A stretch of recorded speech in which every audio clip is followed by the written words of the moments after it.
This meeting is being recorded. Um, the only thing I ask people to do is try to keep the audio quality under control while James is presenting. And this meeting is Sarah's December meeting of 2020. And welcome, James McMurray. Good evening to everybody. I don't usually do presentations. Well, I have done a few, but generally they're not really prepared ones. As soon as I find where there it went, Zoom went. So what we're going to talk about tonight, and I do want to encourage people. Most people ask, well, do you want questions during or do you want to wait till after? If you have a question, please feel free to raise your hand or say something. I do not know everything. I'll tell you that now. Everything that I've learned about digital has either been from a book or a lot of experience. And I can tell you what to do. I can tell you what not to do. So, I'd like to be very relaxed with these. So we'll go through a little bit of some slides that I wrote together real quick for us to look at. A little bit of an introduction type thing. And then oops, pick the right screen here. Share that one. Hopefully everybody will be able to read everything okay. We're going to kind of introduce everybody to HF Digital Communications. Now, I'm sure all of you at one time or another has seen a presentation on HF Digital stuff. This is going to be a little bit different because I'm going to go into a little bit more hardware. I'm going to go into some software, and I'm going to show you how to basically pick out your hardware and then set up some software. Again, I'm not a professional at this. This is just what I've learned over the years. A little background on me: I've been licensed since '93. I got my license when I was 21. Wish I'd done it sooner. It's a great hobby, as all you already know. I went to college for data communications. Didn't want to do that for a living, so I worked for the state comptroller doing calculating death benefits for people. So if any of you are state employees, please keep your beneficiaries up to date. It makes my job a lot easier. And don't come across my desk. Let's see. So when I first got licensed, I was interested in radio and I was interested in computers. And when I started reading through the technician book, I realized, oh, we can mix the two. And that really caught my eye. And that's really what I enjoy doing a lot. So we're going to do an introduction to HF Digital Communications. I'm James McMurray, N2UZQ. I am one of the directors here for Sarah. I'm also the treasurer for Schenectady Museum Amateur Radio Association, the emergency coordinator for Schenectady County for Aries, and I'm also an assistant section manager for the Northern District. So I keep busy.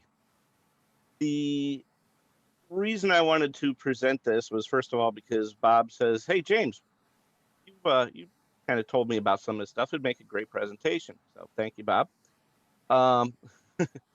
The other reason is in our process of working in Aries in emergency communications, we do work with software that's called N-beams. And I figured, well, if we introduce people onto how to actually get set up for HF Digital, give them some time to get used to it, what have you, then we can teach N-beams. What N-beams is the ability to send actual messages using some of the digital software. So instead of pulling out one of your radiograms here and taking a few minutes to pass traffic, you can actually do it fairly quickly using a computer. So if you're in an emergency situation where you have a lot of traffic to pass, it really is more efficient and it's a lot easier. So there was a little bit of a reasoning for me wanting to do this. So with that, let me find my other screen here. So here we go. Let's see. Oh, and I do encourage, please ask questions. I don't have a crazy amount of information on the PowerPoint here. So what are digital modes on HF? Here's some examples. We have CW. We have RTTY, RTTY, radio teletype, whatever you want to call it. PSK31. Some of the weak signal long distance stuff, JT65, FT8, FT4, etc. We have WinLink, which allows us to send email using HF instead of using the internet. Very useful in emergency communications. And we also have slow scan television. There's a little bit of that still going on. 20 meters is a popular spot over on, it's 14.230. I want to cough in everybody's ear there, sorry. But digital modes is basically non-vocal. You're sending text or data on the HF bands. So this picture here showing a couple different modes. I didn't label any of these. This is PSK31. What that is, it's probably 63 or something like that. Basically, digital modes, the big thing about digital modes versus using sideband is narrower bandwidth, and therefore you can get a signal to go further with less power. Let's see. So RTTY, one of the first digital modes. I actually was reading up quite a bit on RTTY, and I think I'd love to see a in-depth presentation on it. So if anybody knows anybody, I'd love to hear that one. But this is kind of a smaller, not a really big RTTY setup here. I grabbed it off the internet. That's what it used to be like, really big machine and teletype and paper and what have you. And then on the other extreme of where we are today, here's an example of what a portable digital station can look like. Now, this isn't my particular station. However, I do have an FT817. Don't know if you can still see my picture or not. Cute little radio, and that connects nicely to an SCU17, which is a digital interface. And the two of those together with a laptop, the digital interface for this actually runs off the battery of the laptop, and the radio itself has a battery in it. So it's great for portable use, or if you want to go mountain topping or parks on the air, or in an emergency situation where you're going to use digital communications for passing traffic. So question is, what do you, I'm sorry, does somebody have a question? Yeah, James, what is the unit on top? What's the model of that again? Let me stop sharing my screen. A little bit larger here. This is a digital interface. This is one made by Yaesu. This is an SCU17. Well, that's... Pull it back a little bit. Just tell me the model number. Okay. SCU, Sierra Charlie Uniform, 17. Now this one here, made specifically from Yaesu. A little pricey. I don't remember what I paid for it. But the nice thing about this is your connections are really easy. You have a connection for USB to your computer. You have your cat control, which is basically from here to the computer to control or from here to your radio, which basically gives you control over that. Then you have the data, which goes in the back of your Yaesu radio, and that handles all of your audio connections between the two. Nice thing about that, again, you have 3 connections, 3 wires, and everything's self-contained in a small package. Any questions? Righty. So, let's see. Just stay up on the microphone a little bit if you can. Oh, am I a little low? Yeah. All right, is that better? Thank you. Problem. So let me go back to sharing my screen here. That's an example of a small one. You can fit everything on a small desk or on your lap or what have you. And the reason I didn't say an example of a RTTY station is because not only can you use this to do RTTY, you can do other modes as well, PSK31. You can do JT65, FT8. There is a whole slew of modes that you can actually use with this setup. Not to mention, you can also send CW Morse code. So this came about. Let me try and think of when this all became more prevalent. I think it was around 95. And of course, with technology, things get smaller, a little bit easier to carry around and what have you. So this will do a lot. So what do you need to do digital on HF? Okay, you need a computer, whether it be a laptop, a desktop, or what have you. Computer really doesn't have to be that powerful. A lot of people are still using Windows XP machines. You need an HF transceiver. That's a picture of the FTDX 1200. I own that particular radio. Unfortunately, I discontinued it. You need a digital interface. This particular one here has a sound card built into it. And this one will also allow you to control the radio all in one package. Question. Go ahead, Lynn. What software on what operating system on the computer? Our software programs that as well as software out there for Mac. You keep fading out. Oh, I'm sorry. Let me do an adjustment on my audio settings here real quick. I might have auto gain on or something here.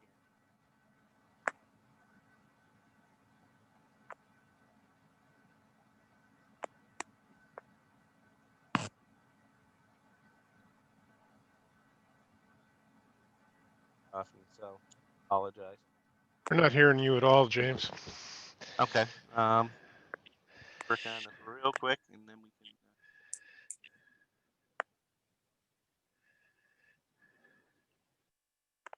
All right. Is that any better? Ooh, yeah. Okay. Sorry about that. So operating system. Okay, so operating systems, software is pretty much like most everything else. There's stuff for Windows, there's stuff for Linux, there's also stuff for Mac and Apple products. There's even software. I lost my my telephone. I have stuff for doing NBeam stuff on my cell phone, Android stuff. So there's really a lot of different pieces of software out there. Good. So, and the nice thing about getting into HF digital is if you're a technician, you can do it on 10 meters. And I know what everybody's saying, 10 meters is dead right now. We're at the bottom of the solar cycle, so forth, so on. I'll tell you what, every day of the week down on the bottom portion of 10 meters, there's people working FT8. So, you know, any day of the week you can work people on HF digital.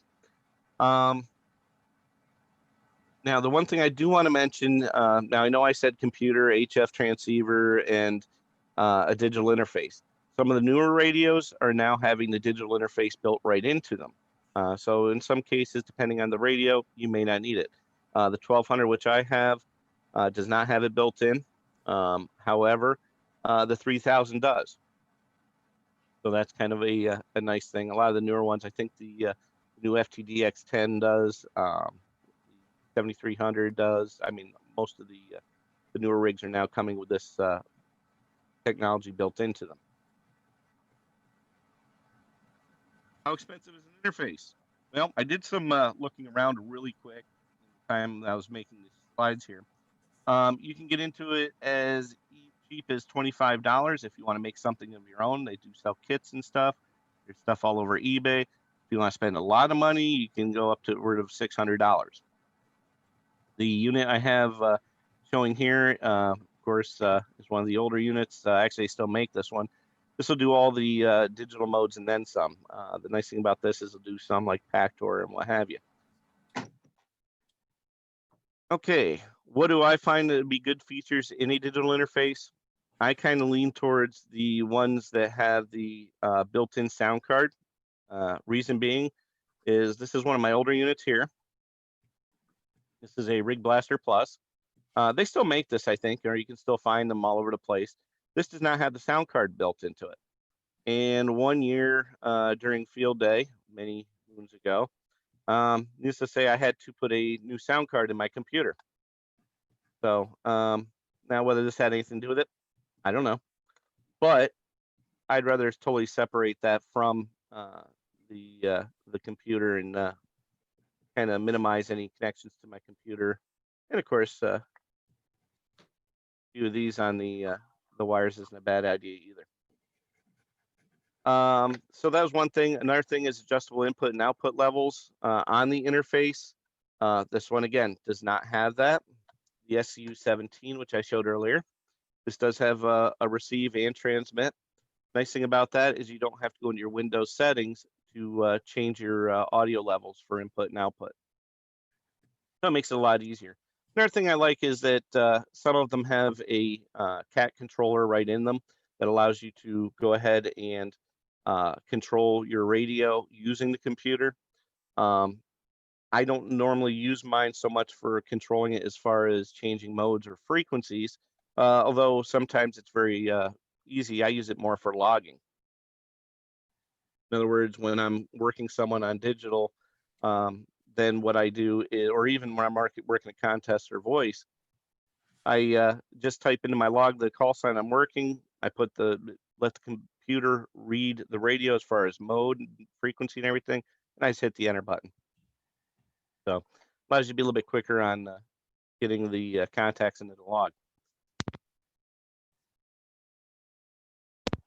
These three examples here is the Rig Blaster Advantage.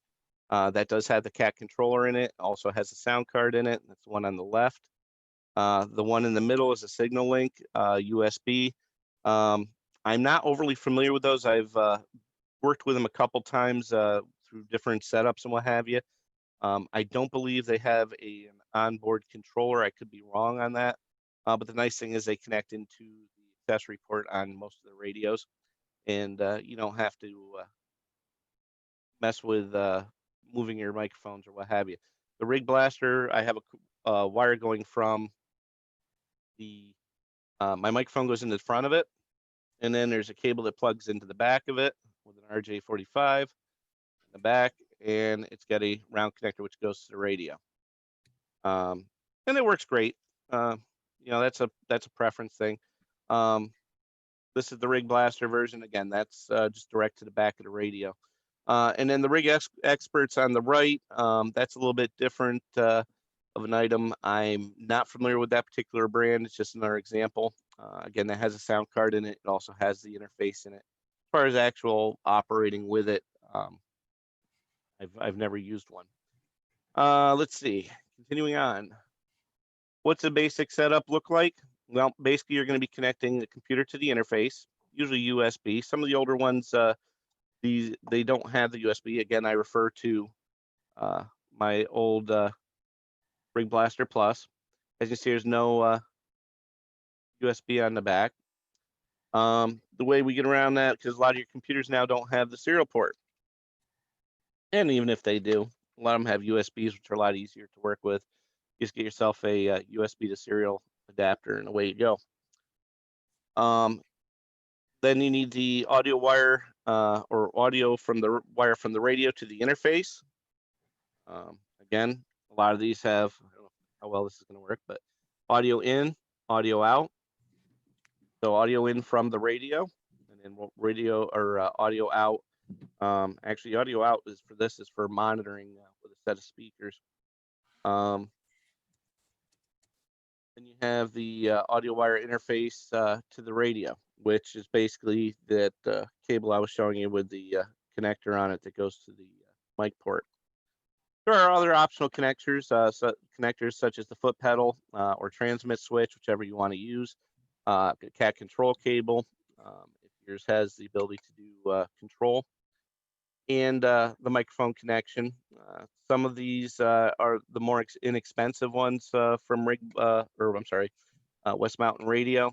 Rig Blasters, they have one that just connects directly to. You don't have a microphone. They call it a no mic. Just quick and easy to set up. And then you can put monitor speakers on it as well.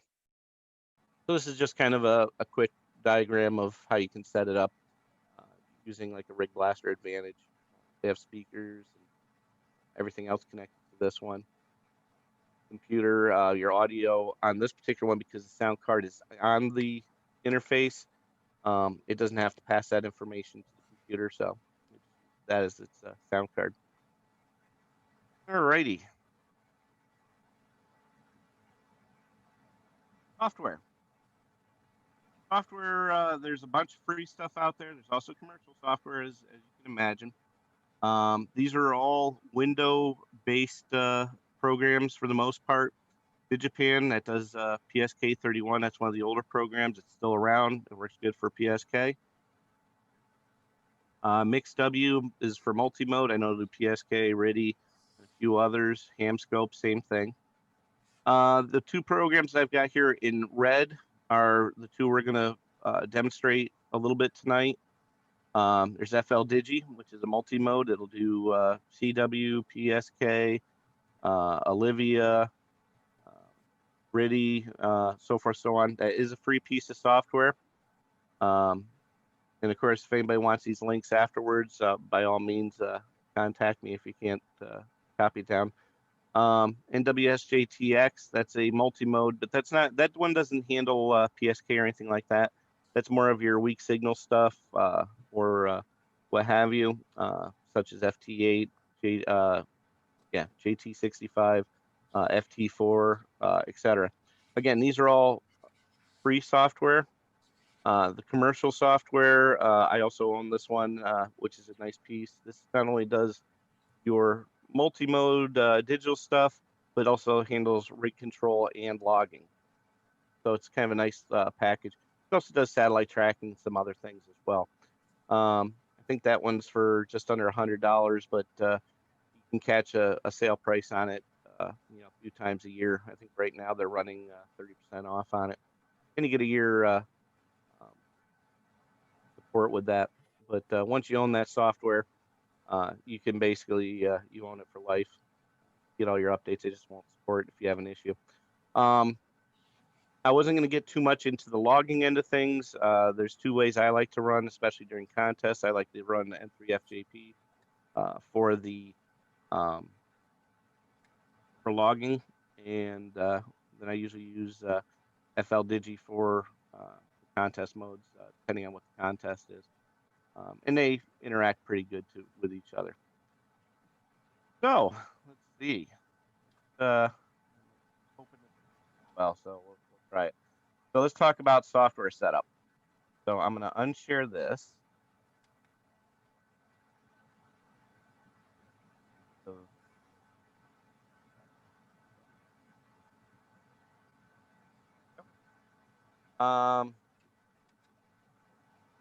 running because otherwise I'll have a COM ports. Program I'm going to show here is going to be FL Digi. Now the nice thing about this software,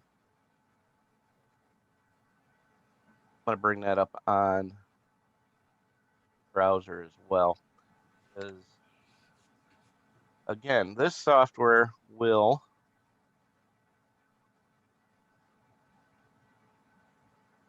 right to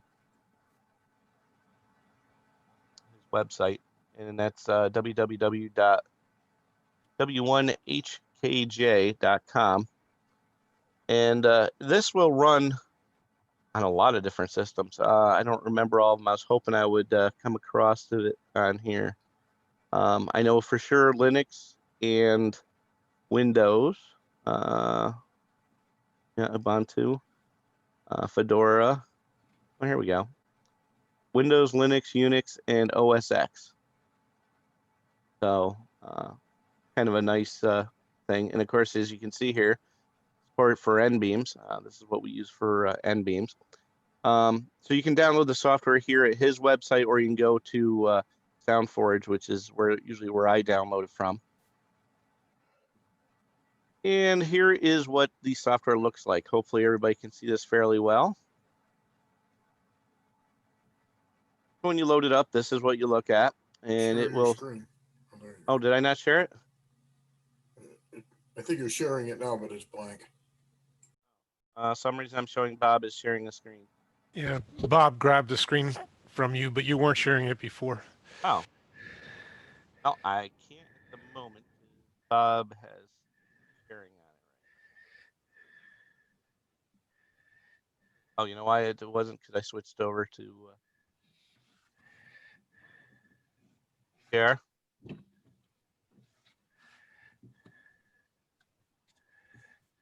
Still just a black screen. And, Yes. I don't know if I don't have hosting rights, but You should be able to Bob, share screen. well, the problem is Bob W2XM is showing that he's sharing a screen. So, and being Somebody with rights has got to turn off screen sharing with Bob. Security.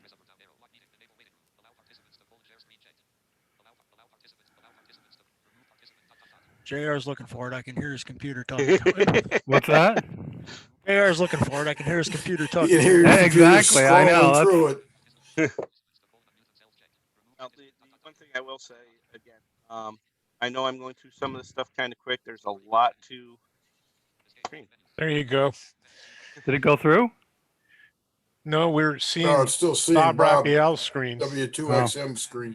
Why is Bob sharing a screen? I probably clicked something by an error. So you can either make James the presenter or take Bob off of screen share mode, or Bob, if you're hearing this, go up to the top of your screen and click on stop sharing.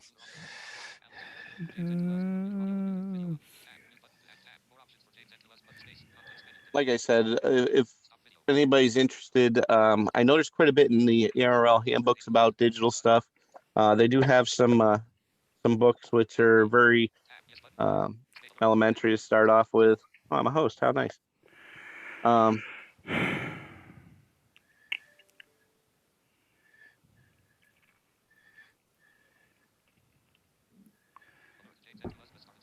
There you go. To err as So, human, to really foul things up requires a computer. so we have a couple books that are available.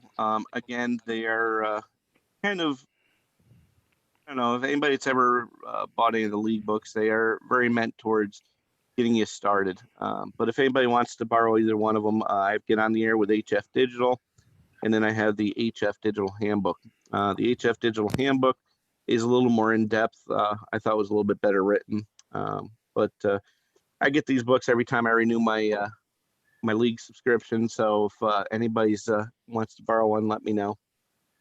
I have no problems lending them. So what we're looking at on the right here, well, on my right, everybody's seeing right in front of them is FL Digi. Fix that so it's framed a little bit better. Is everybody able to see it? All right.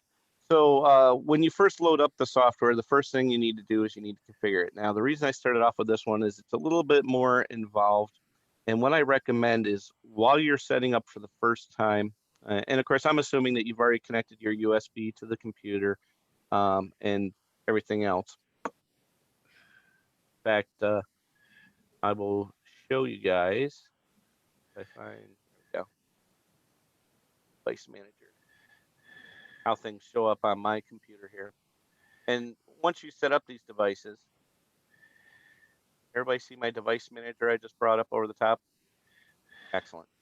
All right, so what I'm running here again is a Rig Blaster Advantage. So the things you'll notice is a couple things. First of all is the ports. Now, granted, I have an HRI 200 connected to this. That's allows for wires X stuff. That's VHF stuff. But you'll see I have my West Mountain radio Rig Blaster Advantage. It's showing COM3.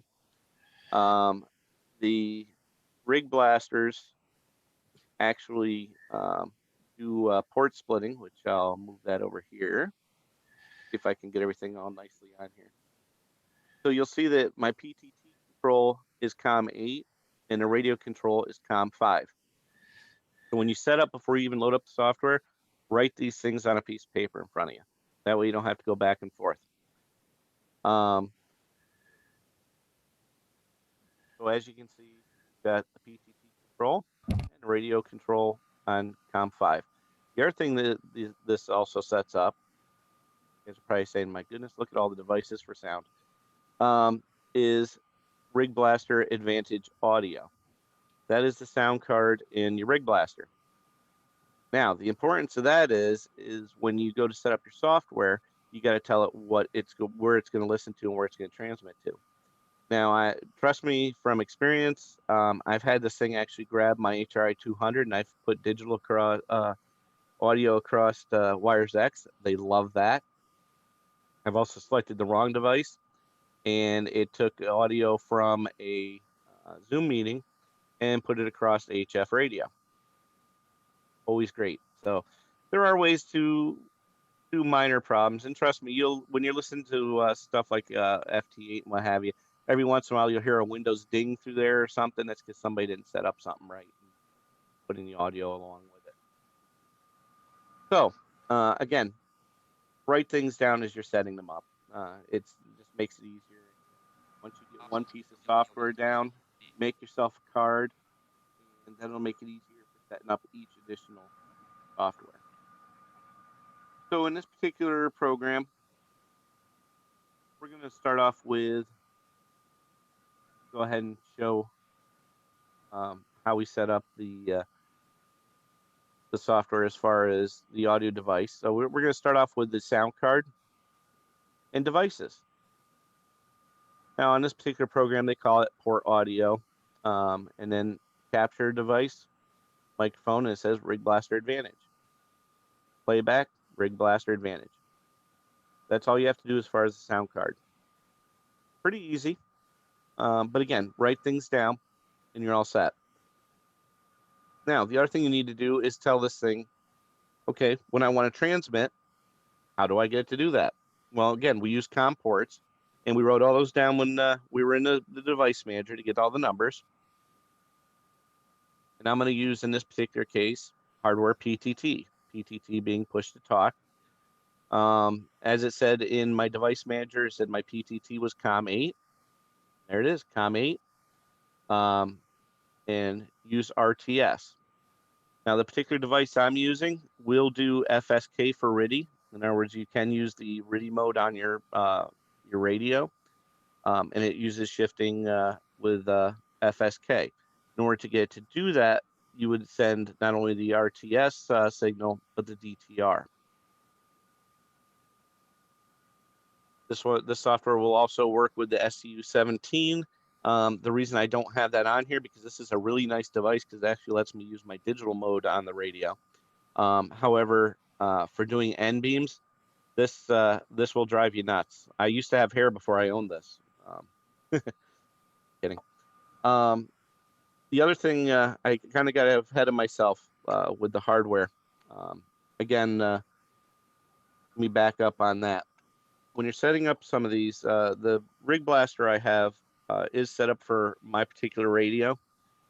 The newer ones, I know the Signal Links do. I know the newer Rig Blasters do. You have to configure the hardware inside the device. Nice thing is the devices come with these chips.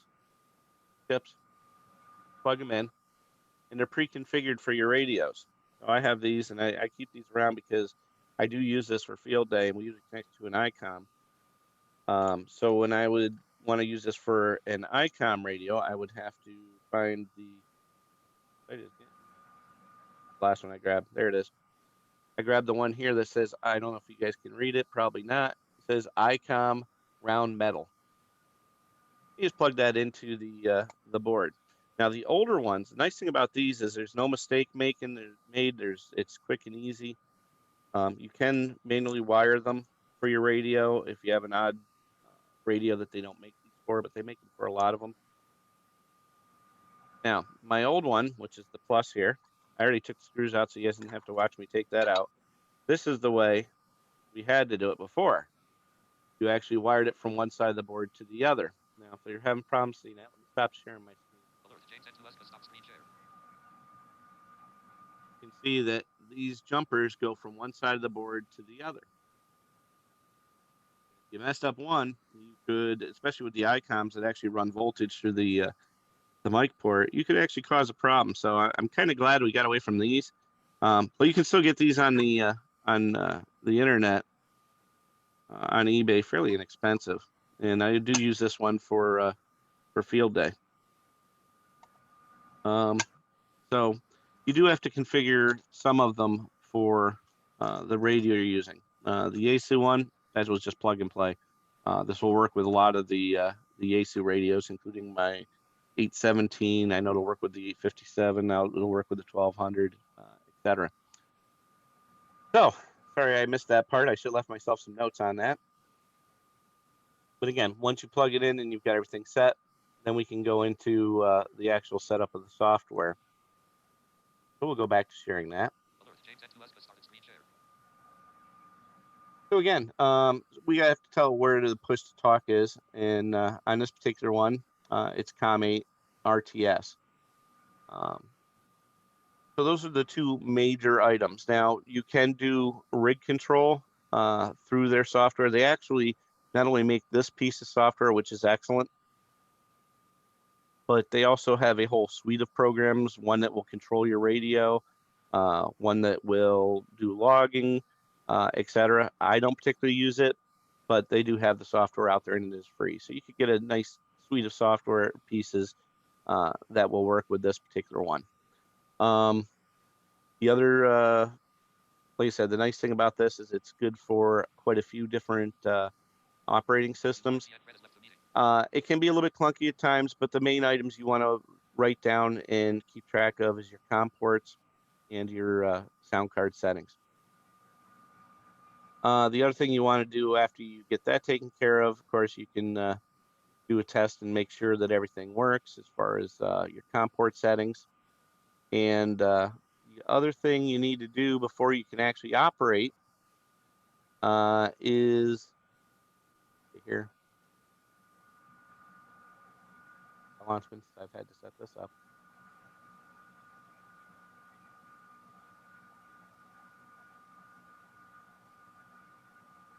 The software logging. Have to give it your user information. In other words, your call sign. And I don't know where they moved it to, unfortunately. Oh, no. There it is. Nope, that's general contest. IDing. Oh, operator station. Sorry. Again, station call sign.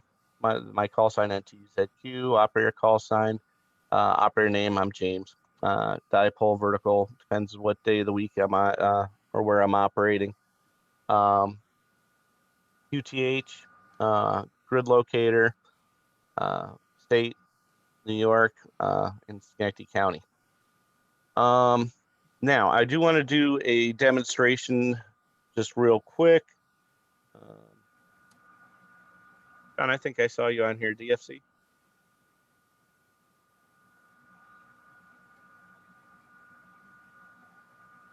Yeah, go ahead. Where you want to start?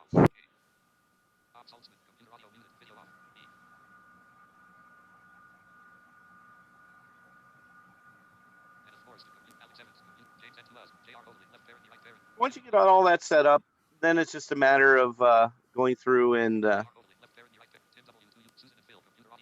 tuning up. Of course, tune up your radio beforehand, so when you transmit, you don't have a high SWR. The other thing you want to make sure is keep your power down. It doesn't take a whole lot of power to get very far on HF. Also, make sure when you're setting up your radio with your audio, you want to make sure to keep your transmit power down or transmit audio level down. Again, that's why I like to have the devices that have the adjustments right on the front of them. Depending on where you're transmitting, depends on how hard you're hitting your ALC on your radio. Also, make sure you shut off your compression. I speak from experience on this on both ends. If you leave your compression on and you give a bunch of audio, you are going to splatter a signal across the digital portion, and nothing more annoying than someone that's most of the way up the spectrum on you, and they're running so much audio that you can't receive anything because they're wiping your radio out. Again, it doesn't take much to to get a signal out there. Once you have your SWR set, I suggest switching your meter on your radio to ALC. I'll usually do a quick tune to make sure everything's okay. Right now I'm transmitting, but there's no signal going out or anything because I have no transmit level. I'll bring up the audio level to just move the ALC. And I don't have my monitor on very loud here. Fix that so everybody can hear. Here's my tone. We'll stop transmitting. I'm at 1-to-1 on the SWR. ALC is about 3. That should be fine. And now I'm all ready to transmit CQ or what have you. Now, with all these digital modes, they do have macros, which makes life easy. I mean, you can type everything out if you want to. It's going to take you a while. So in this particular program, they all come pre-made. You can adjust them to however you want, but most of them are all preset so that you can already have a contact. For those who've operated CW, conversational CW, it's pretty much the same aspect. You do CQ a few times, and then please K when you're transmitting. So I'm going to go ahead and do that, and you guys will hear what PSK31 sounds like. By the way, PSK31 is labeled 31 because it uses 31 hertz of bandwidth. So wherever I have this little red line here is where I'm going to transmit. So I'm going to call CQ, and John will probably hear it. That.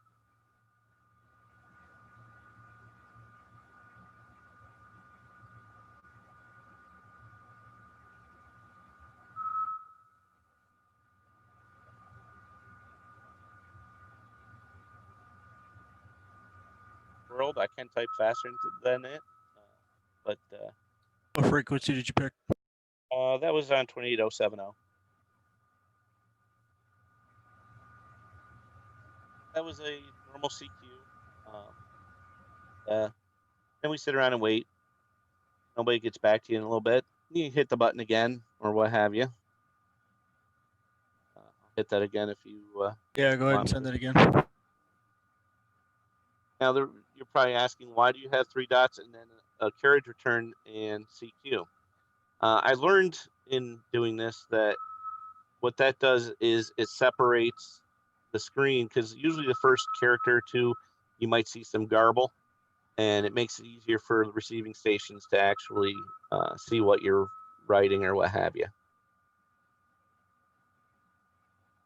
John doesn't live very far from me, and I'm using a whopping 5 watts here, so he should be able to hear me fairly well.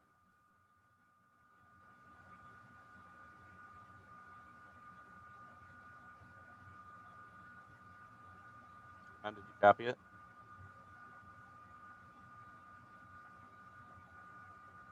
Yeah, hang on. I didn't key up. I don't know why. That's because we're trying to demonstrate it.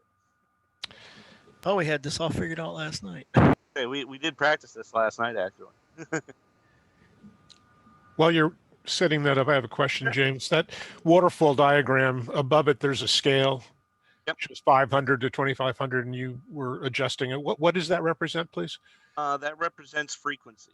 Where we're on 20070, that's pretty much the audible frequency. So I think we've got 3,000 hertz total space. This is where the computer can actually hear. And the interesting thing is, which I'll show you guys in a second, is how many signals you can get in the small spot. I'll let you guys do the math. 3,000 hertz of bandwidth, and each person's using 31 hertz. That's a considerable amount of stations that can fit in there. And the computer can actually decode, even though you're receiving, maybe I've got the receive set here, it can also receive every one of the spots here. That's why you see this here. This is a receive window, and it will actually line them up on here. And then if I see something, like say someone's calling CQ here, I can click on that and it'll put me on the spot on the waterfall that they're on.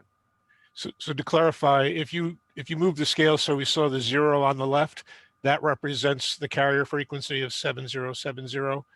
And then you're looking at the bandwidth of Most people run it when they're running at 1500. I can change. I don't know the exact frequency per se. I can change it in the configuration to instead show, oops, browser channels. I can do channel numbers, or I can even do audio frequency, or I can do radio frequency. So it's basically wherever you want to, however you want to see it. Right now I've got it on radio frequency. Once I see a signal from John, it'll actually show where he is on, like right here. Picked up some noise and it thinks it's a signal. It's at 7071.71. Which is actually here on the scale. Here's another, and again, it's picking up noise that it thinks is a signal. I don't remember the exact level that it will pick up to, or I should say as low as, I know it can pick up signals that we could not hear, but that's computers for you.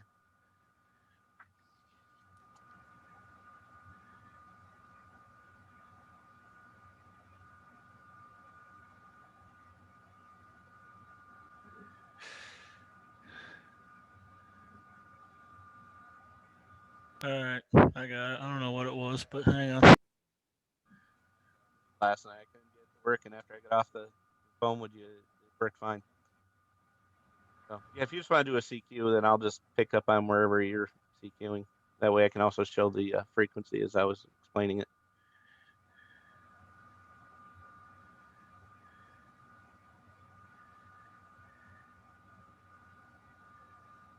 We're a little bit close to each other, so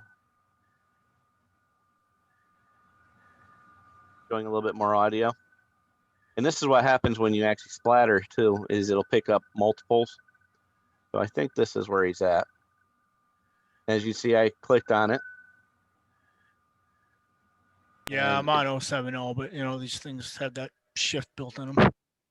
Well, and that's what it's showing here is 70715. That's what it's interpreting the actual frequency is based on where it's hearing it on the waterfall. That answer your question, Bob? Yeah, I think so. I think that scale is looking at left or right of the carrier frequency. Yeah, we usually say we like to center on 1500, and that's pretty close, 1498. So he called CQ. I'm going to answer his CQ, and that's usually done. Oops, I'll stop that. Usually, what you do is you click on the person's call sign, and as you can see, it says W2DFC. Going to actually, before we do that, I'm going to load up another piece of software just so things work a little bit smoother. The program I'm loading is my logging software that actually connects to it. And that's connected. All right, so when I click on his call sign, I'm going to switch what screen I'm sharing just so you guys can see what this is doing now. Keep in mind, mine is set up to do computer control of the radio as well. So when I clicked on his call sign, then that out of the way, it actually brought up John in my call book automatically. It brought it over. I do subscribe to QRZ, so it pulled all the information from QRZ. It pulled the mode from the software I'm running. I'm not running 400 watts. And it gives the time on, and then it assumes 599, so forth, so on. So that is what happens when I put his call sign in.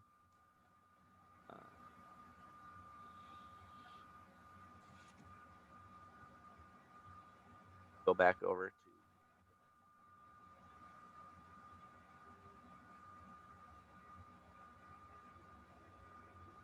So now that I've got his call sign up here, the macro that I'm using takes my call sign, oops, the wrong one. His call sign, then my call sign, and it's just gonna say that I'm calling him. So I'll hit that button. monitor off so you guys don't have to listen to it beeping. But it appears that when you connected to the logging software, it loaded the carrier frequency of the previous contact, 10 meters. Oh yeah. Oh yeah. No, yeah. With the logging software, it'll actually load it when it takes a call sign. It actually lists every time you've worked the person prior. So he's been in my call book a couple times. So Well, I'm just looking at the upper left of the oh, FL digit. up here. Yeah. Yeah. I see. Now John's going to give me his. It's again much like a CW conversation. Yeah, there's going to be a little bit of stuff there. It shouldn't take too long though. Okay. Well, it gives them a good idea of what they would see on in a conversation. And Yeah, again, if we're just doing general stuff, this is what I send. Obviously, if it's contest, it's shortened extremely. you got to fix your macro. So- You came in extra in 2103. So continuing my ignorance, are you operating at 28 megahertz or are you operating at 7 megahertz? No, we're on 28070. Okay, so it did switch. Yeah, it actually has got me down as 2807149.8 because it's taking into account what frequency it's seeing on the waterfall spectrum. Do you expect to get your extra in 2103?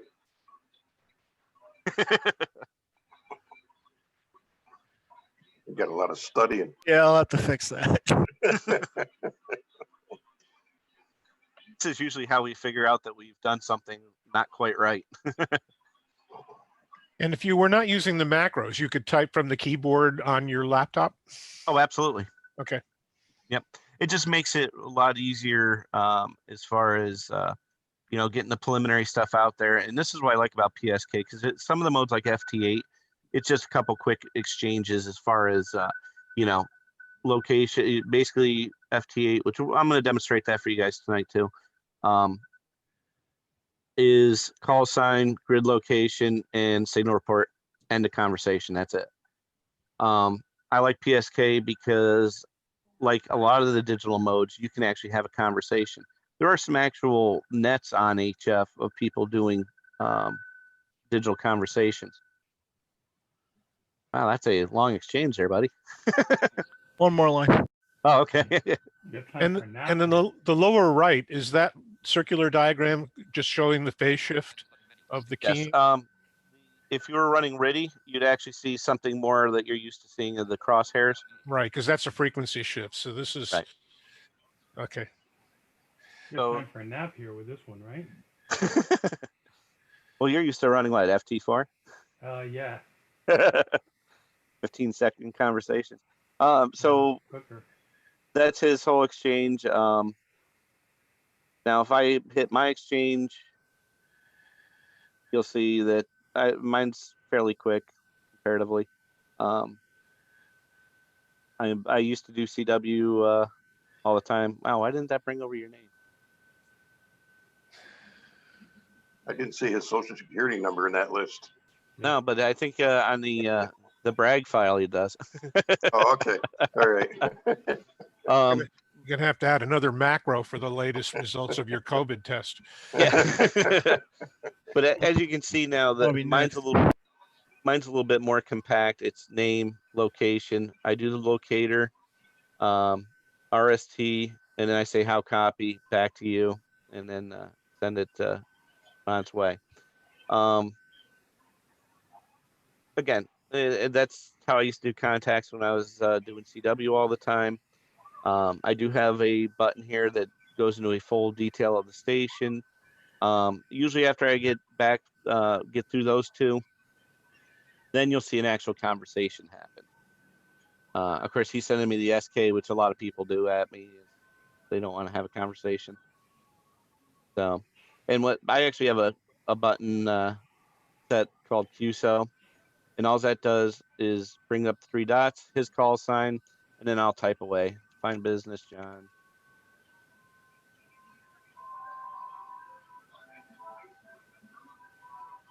I'll go back and forth a couple of those. That is bad enough, and then I'll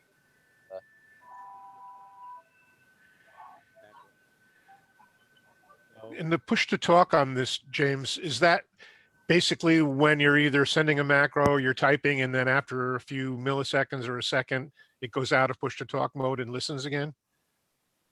Like Vox. James, your audio is gone again. Oh, I'm sorry. Is that better? Yep. Okay. Basically, when you hit QSO, it switches to transmit, and then it sends the call sign and the his call signs and my call sign, and then it just stays there and open, and it'll stay open transmit until I stop it. So that just allows me to type. When I'm done typing, then I can hit a button here that I have set up for back to you, which looks like this: BTU John W2DFC to N2UZQ. Or if I've had enough or done with our conversation, I'll hit the SK one, which is basically thanks for your QSO and their name 73. Hope to work you again, so forth, so on. And then if you leave that up, just open that back up again Oh, quick. the sound key one. You can Okay, see yeah, see where it says receive. It'll automatically kick the radio out of Oh, yeah. transmit. Okay, so the RX is a directive to the firmware to turn off the transmitter and go into receive mode. Right. Those are the items that are set in the software. ZDT is Zulu time call. It's just taking that from the information up here. Log, that means it will actually log it to my logging software, and then RX switches it back to receive. 'Cause if he actually opens that picture right there, there's a whole list of commands to the right there. There's like Right. there. So, You so some of them are substitutions, some of them are directives or controls, and the carrots, left and right carrots, are the things that kick it into the mode. That's Right. very clever. Very nice. Yeah. Yeah. And this isn't the only piece of software that does that.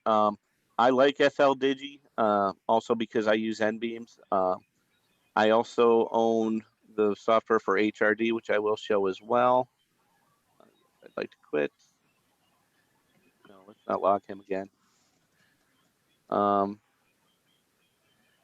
then now this is a commercial piece of software.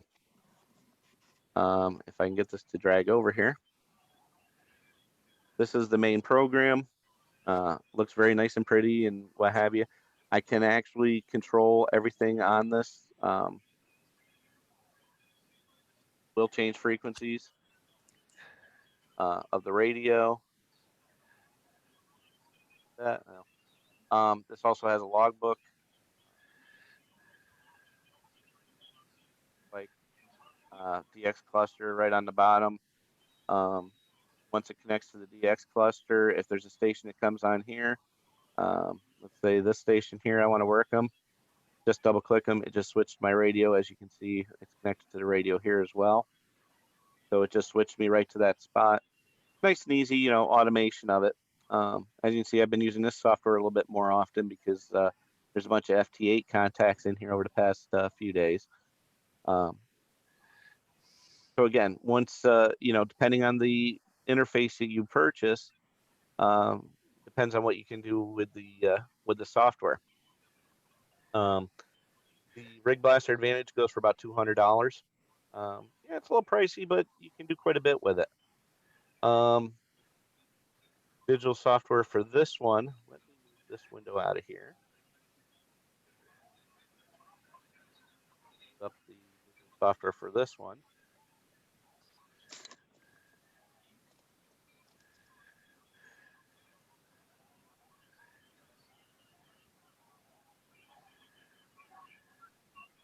Commercial software.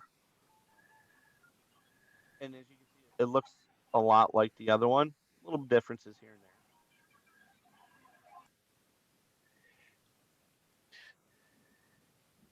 Every one of these is very configurable as far as color and fonts and how things are set up. This is the super sweeper on this one, as they call it on here. The other one's it's a browser. And again, this will do multiple modes as well. The nice thing about this one is if you have a mode here and then you select a band, it'll put you right over to the frequency. Nice and easy for you. So we should have been on 28.120. I don't. The other thing I don't like about this piece of software, I don't think the waterfall is as pretty, or as easy to see the signals, but it does the same thing basically. So the other thing I wanted to show, I'd mentioned RIDI because, well, RIDI was one of the, other than CW, one of the first digital modes we had. The big difference between PSK31 and RIDI is the spacing. PSK has 31 hertz, as you can see by the two lines here. If I switch this over to RTTY, the bandwidth, the actual spacing for that. Now, Well, there's multiple modes for RIDI, and you have it. I see up where your mouse is that you have it set for 170 hertz, but there's also the standard was 850 for years. I guess you can select any one of those. And radio into RIDI mode. Software works really well for using FSK. You can do sound card RIDI as well. I think Could the you- reason yep, go ahead. could you pull down that, just the shift where it says shift 170? Could you just pull down that little menu? Yeah. Okay. Wow. So in addition to 850 and 170, you can try to squeeze as much in as you can possibly squeeze in. Well, you can also run. Standard is 170. That, yeah, they used to call that in the old days. They used to call it narrow band. That's shows you how dated I am. And as you can see by this list, not only is there PSK, I don't know all these modes, but you know what? They all operate the same way as far as how you make your contacts. Olivia is very popular, but as you can see, it takes up a lot more bandwidth, and it's a little bit slower. But I believe the error correction on it is much better. There are some other RIDI modes that can, as you can see, take up even more spacing. Again, So- I don't. Yep, go ahead. So when the software is running through the combination of sound card and A to D converters, you select the mode that it's going to be demodulated and decoded. It is not listening and then deciding, oh, this is PSK and this is RIDI, and then it just is transparent to you. You have to listen, select a mode and listen for that mode. And if maybe you see a signal, you might try another mode to see if it detects it. Is that how it works? You can, and I don't know how to do it in this software. Now go back to FL Digi and see what that looks like. Yep, I can turn that off. I don't think it will Doesn't each- decipher the mode. Doesn't each mode have its own frequency?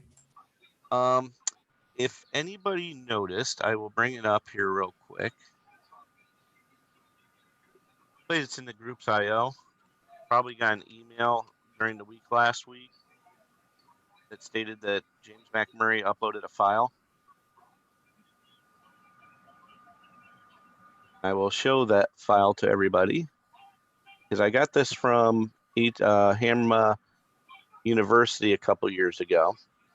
You go into the main Sarah page, go under files, you'll find a new folder that popped up in there, amateur radio handy reference materials and digital mode band plan PDF.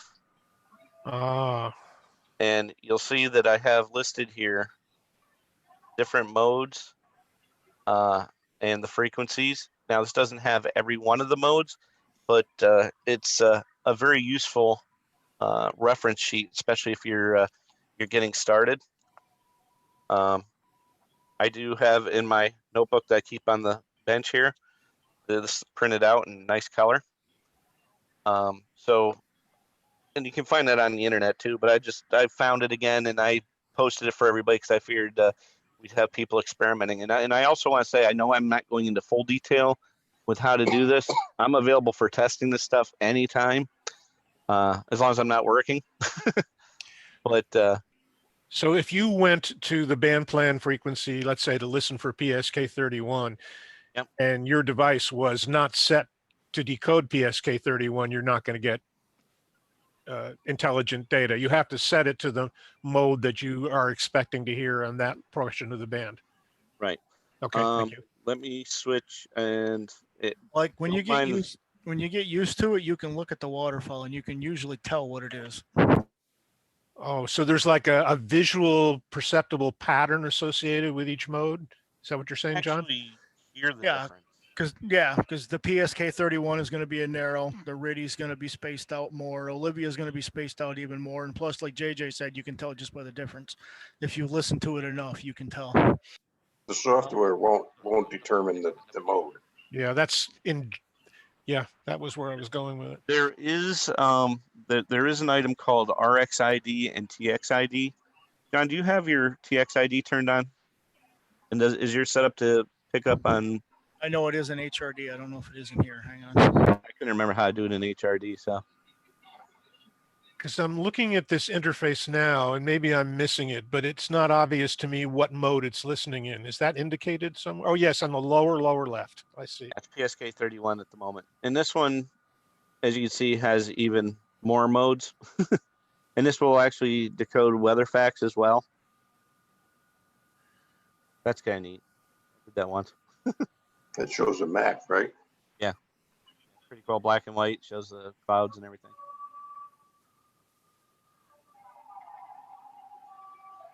Now, as a lot of people know, I used to do CW all the time. Something really cool you can do with the software.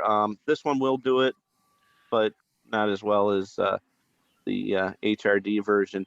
It'll actually allow you to receive and send, which is very nice. 1 second. My grandson.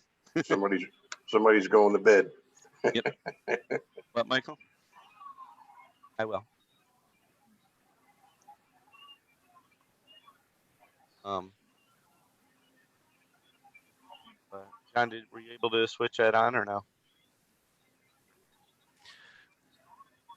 I don't know. I can't find it in FL Digi. I don't know if I have to have. If you turn it on, it should detect. I don't think I have to. transmit. Yeah, I can transmit and detect. Let's go over to 28070. If you click on the TXID up here on FL Digi, it'll turn it on. But it's whether or not you have that mode set. A lot of people don't set. All right, I got them mode. both on. All right, if you could just send a CQ, and you guys are going to hear the TXID beforehand, but I'll show you what the software will do.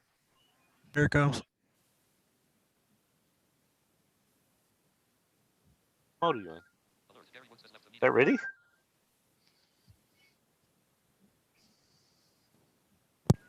TXID on it. Are we off at Saratoga? I don't know what frequency that is, or what mode that is.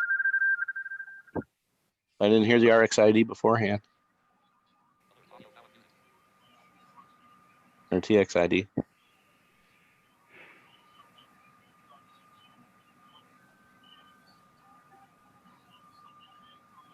All right, let's try that again. That's I appreciate that. kind of quick.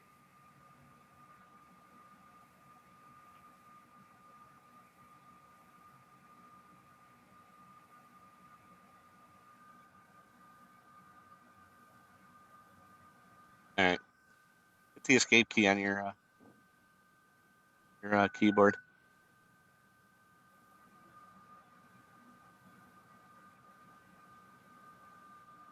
All right, so John did not send the TXID, and the reason he didn't, if he goes under configuration and RSID under IDs,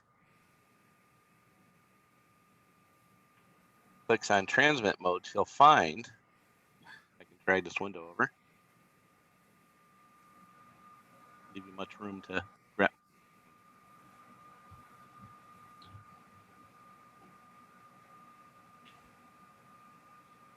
There we go. I'm following you, so just keep going. Yep.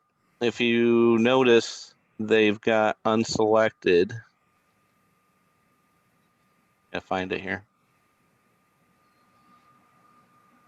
These are all the modes, by the way, in case anybody was wondering what we're looking at. There it is. BPSK 31 is usually unchecked. Yeah, I You got have it. to, yep. You check that and then save and go ahead and send. I'll go over here somewhere. You guys can see I'm down here on the waterfall. He'll be somewhere else up in here. As long as he has a TXID checked and it's green. All right, there we go.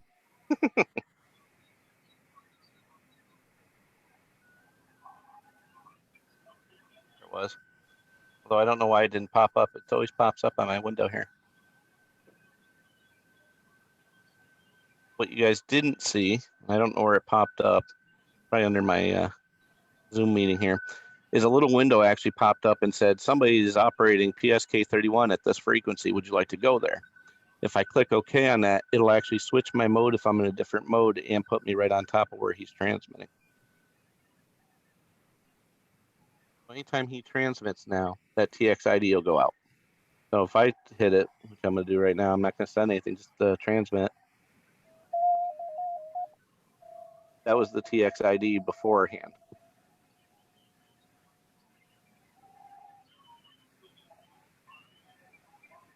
Anybody that's got the RxID on, it pops up a window and tells them, hey, this person's transmitting here. Do you want to switch to it? And you click on it, and it moves you over. So yes, the software won't receive different modes at the same time, but if someone's using the TXID and the RxID, they can actually switch between modes fairly quickly and easy. Okay, so the transmit ID basically is saying, here's the frequency I'm transmitting on, this is who I am, and this is the mode in which if you want to talk with me. Yep. That is really clever. Carolyn at the top. What's that? I thought somebody else had a question.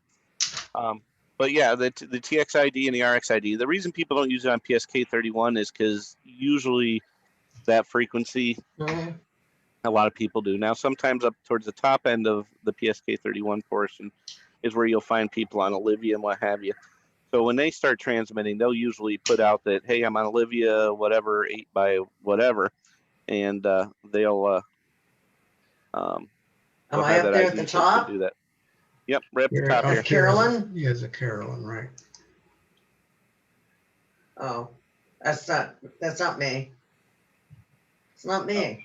On 10 meters, I guess. the Olivia portion will be 28076. We're at 28070, so we might hear part of it. I'm very You doubtful. can put the screen larger. Which is kind of interesting because I think that's about where FT8 is. Okay, I don't So know that's what some you're of the digital doing. modes. Now the nice thing again, when you have a piece of software like this that is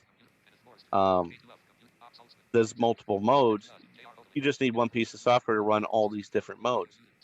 In the interest of time, because I see it's getting to be 8:20, I'm going to switch pieces of software here.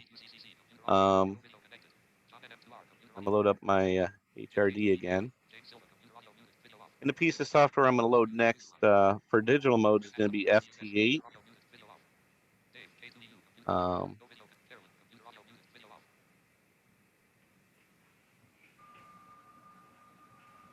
case people didn't notice, I set up mine to have everything nice and easy to find. This is all my digital softwares. WinLink for email, WiresX, that's when I'm doing my Fusion stuff. WSJTX, which is what we're going to do next. This is like a laptop dedicated to ham radio digital communications. Where I'm on right now is actually a desktop, but I do have a laptop here that has just digital software on it. Remember about running FT8 or any of these types of modes, you do have to adjust your audio level down to 30 dB. For some reason, I'm getting a lot of noise.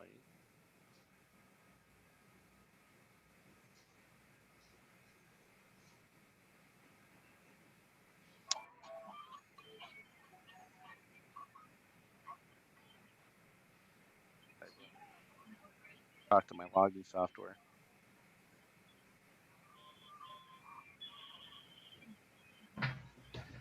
So this is WSJTX software, written by Joe Taylor, K1JT, and I'm sure everybody's heard about FT8 and what have you. Oops, didn't mean to do that.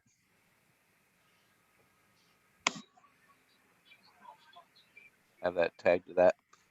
This is just an extra program I have for going between this software and my logging software. Again, that's a little bit more advanced in the practice of doing this, but again, when you go to set up the software, go to settings, first thing, general information, your call, your grid square. That's the basic part. I have disabled transmit after setting 73 because there's no reason to send anything after that. But here's the main part is PTT method. Mine is set for RTS COM8, just like I wrote on that card before, COM port 8 RTS. That's one of the most important things. The other important thing is microphone input, rig blaster, as you see, as I've showed before, and output. Those are the basic settings. And you're going to see that in pretty much all of your digital software. How is it going to key the radio, and what's it going to hear with and transmit with? And once you have those down, you pretty much can run every piece of software out there. Now, granted, some of these are a little bit more entailed, like the HRD software. I have to tell it, what COM port to use to control the radio and what have you. But that's stuff you learn out as you go along. My objective is to give you just enough information to make you really dangerous. Anyway, so this is the software for WSJTX. It's used for FT4, FT8, JT4, JT9, JT9 and JT65. This is also the same software, which is where it started for MSK 144, which is used to do meteor scatter. And believe it or not, when there's a good meteor storm coming through or a meteor shower, even with a very low end setup, you can actually work some of the meteor scatter. So it opens up the doors to learning how to do different modes of operation. Tonight we're going to do a little FT8, which is done on 20. Now the nice thing about this software, and this is because I have it connected to how it changes my radio. Nice thing is you don't have to remember what part of the band to operate what mode. If you notice, when I change to 40 meters, it changes the frequency to 7.074. Now, if I didn't have the computer control, it would still have that frequency there. I would be responsible for actually switching that frequency. In fact, even off my 10-meter vertical, kind of hear some of the 40-meter activity. And this is with your FT817? No, this is on my 1200. Actually, when I'm doing, as a lot of you know, I help out with the CARES class as far as helping teach the technician class. I do believe it or not, the digital portion, and I bring this radio with me, and I connect it to the SCU-17, and I actually do a demonstration live of some of the digital modes for the class. And the nice thing is that they get a handle of what's going on as far as that, and it actually helps teach the other portions of the class as far as what bandwidth is and things like that. So, and as you can see now, again, I'm on a 10-meter vertical. I'm not on my dipole, and I'm still decoding stations here. W0QU, column CQ. There's a conversation between KA5SYP and IK1MNJ. The big thing on this software is to make sure your clock is synchronized on your computer, because this is time-based. It transmits for 12 seconds, codes for 2 or 3, and then it goes into another transmit cycle. I do have a program running on here, which I'm going to quick update. Code now. And the exchange on this one is limited to a certain amount of characters. So it's basically just a quick message back and forth. Nice thing is, So it's So- the Twitter of the digital ham radio world. Kinda, yeah. For a quick contact, this is almost just feel to it. It's quick in FT8. James, we Oh, lost your audio again. Oh, sorry, I moved my microphone. The nice thing about FT8 is it's a fairly quick 15-second interval. So there's usually, was it 4 or 6 exchanges back and forth for the whole contact. Switch my antenna. Oh no, I don't want to switch the antenna. I want to have a contact with John here. We'll go back up to 10 meters. And it's a mode that'll work in horrible conditions. Oh yeah. Yeah, I was thinking about your comment about meteor scatter, and one of the biggest meteor showers of the year is happening this weekend. The Genomids. I did. There it goes. All right. One of the So- nice modes too on there is called Whisper. Oh yeah. That's really cool if you want to see how your antenna is doing. I have not operated Whisper. Jared probably has more input on that. Well, I haven't operated it either, but I've heard some people that do, and it's real low power, and you send for a couple of seconds, then you look on a website, and it'll show you who's hearing you and who's not. Correct. Kind of interesting. Yeah. It's So if like you're the trying reverse to, beacon. yeah, if you want to see how well your antenna is doing, or your transmitter, or it'll also switch between bands. It's kind of a cool way to check how you're getting out. I like checking a website called PSK Reporter when I'm running digital, just to see how far out my signal's getting. John, you want to call CQ on FT8?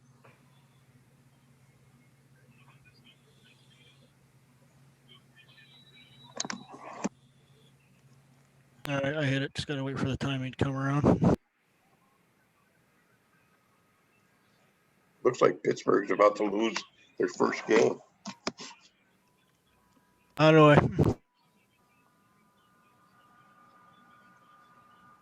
Are they playing? It's the end. See up the top here, that was John's signal for 15 seconds. And as you can see, set up on my screen here, shows W2DFC FN32. What else we can see here is a +9 dB for the signal report. And I'm about 0.1 second off clockwise from him. And his will sit there and keep calling CQ till he gets a response, or I think it stops after 9 attempts. Yeah, you can set that. Yeah, it's whatever the watchdog's set for. Mm-hmm. I'm gonna double click. And the 1200 something, that's the audio frequency being used? Yeah, it's basically like the Audio again, James. Yeah, that's like 128 point, 013, 015. Yeah, because if there's multiple signals on the same band or on the same spot, you can move around your audio, the cursor there, so you can call out on a different quiet frequency. So what you're seeing here now is our computers are exchanging information back and forth. So That waterfall you see, that represents what, like 2 kc, correct? I think that's about right. I think mine's set for 2,500. All right, so we just finished our contact while we were talking here, and of course my hands are not touching anything. So what you see here is I sent him a report of 0.07 and him -1. That's of course decibels. When I hit OK, this is gonna go ahead and log it in my log, and I'll get a confirmation from here. Now it said 28.075266. Now my radio set 27074. But what you see here is you see the whole exchange. It was him calling CQ. I answered with W2DFC N2UZQ. I'm an FN32. He responded with my signal report -01, I sent him a +7. I said 73. He said 73. And that was the end of the contact. Now, to put things into a perspective of sorts, you're like, well, that's all cool and everything, but I did only use 5 watts. Just switched antennas, and just for the sake of showing what kind of things you can hear on here, I'm gonna switch back to 40 meters because it's a 40 meter hour. Turn the volume down because this gets really loud at night. You guys can hear that. I'll have to wait for a cycle here.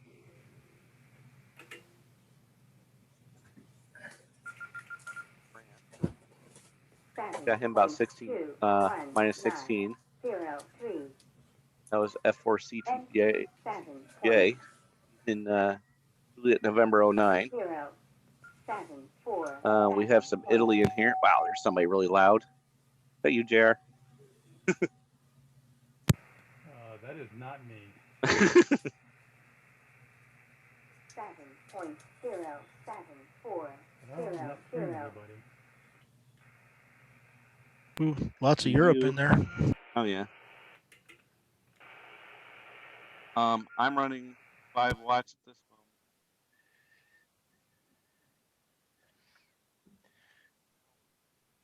In looking at these various waterfall charts from the various pieces of software, they all appear to be looking on upper sideband. Is that the standard? Yes. All digital modes are run in upper sideband. Catch on that is, for some reason, everything I see on RTTY, they tell you to run lower sideband. But there's a way around that. You can run it upper sideband, but you can hit the reverse button, and then everything's fine. So, and again, you can see what kind of call signs you're seeing come through here. A lot of Europe.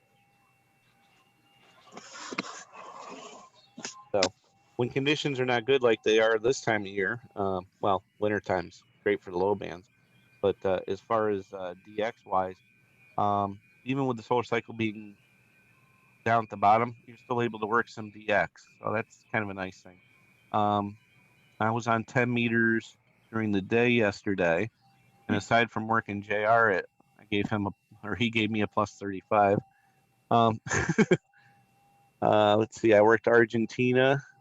I worked. Oh, by the way, I worked Lee yesterday, and he's down in Florida. I worked Belgium. I worked Belgium on 15 yesterday. Let's see, what else did I work? Saturday, I worked Belarus on 17. Ukraine, Belgium, Venezuela, Colombia. There's still things that you can make contacts with. So this begs a question. If you're seeking awards for contacts using digital modes, is a contact on PSK a different contact on FT8? That consider, in other words, is the mode difference considered yet again another contact even for the same call? I know you can. It's go ahead, digital. Jeff. It's Yeah, digital. it's considered digital. All Yeah. digital. Yeah, but I think there's some sub too. I think there's a digital and an FT8. I think that you can get them in the sub categories like PSK or RTTY or so forth, so on. Yeah, I think they do have one that's for like digital, which is just digital anything, and then it'll break it down into each individual category too, I think.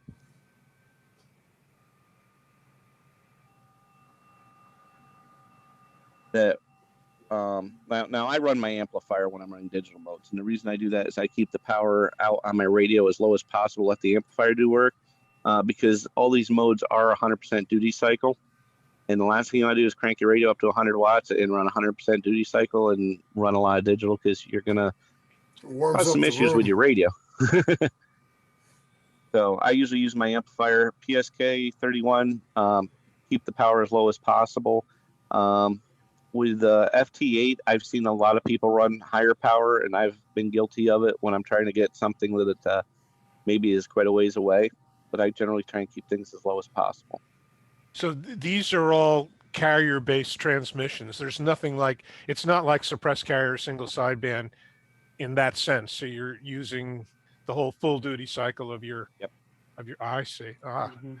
so the key to its efficiency is the real narrow bandwidth of the modulation. And HF Digital, there's a lot there. There's a lot of different modes. A lot of fun.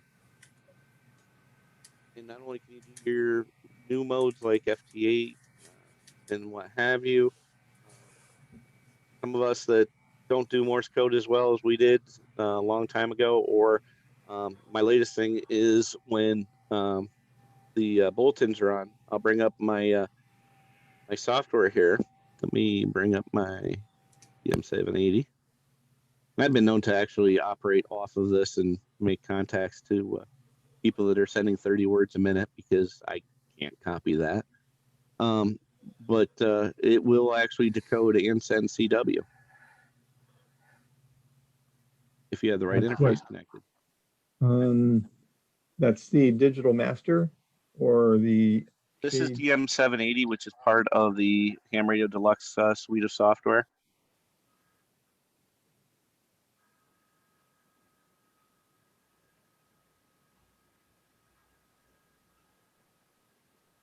Yeah, that would be an esoteric argument as to whether CW should be considered a digital mode.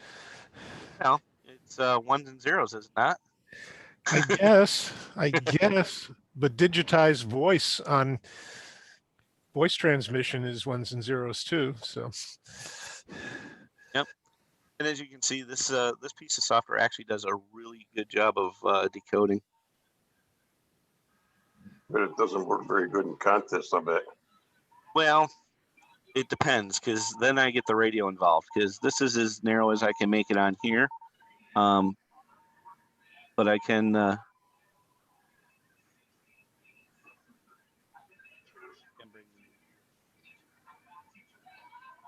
down You to went 600 hertz now. 3581?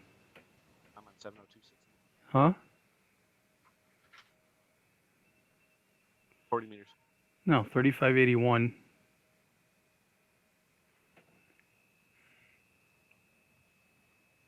Three point 58214. Well, Where are you at?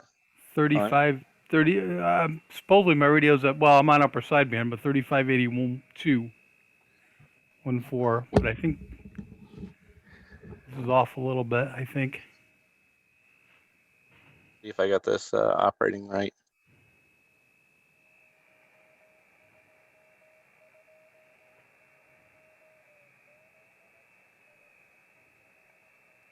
What did I do wrong?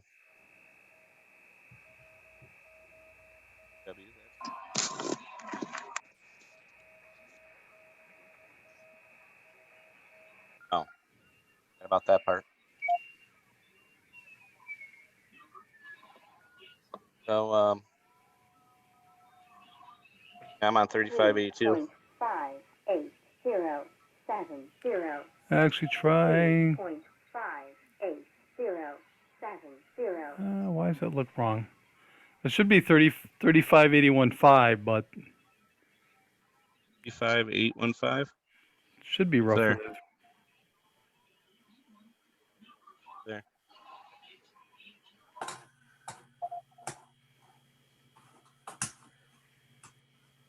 Oh, got stuck in transmit.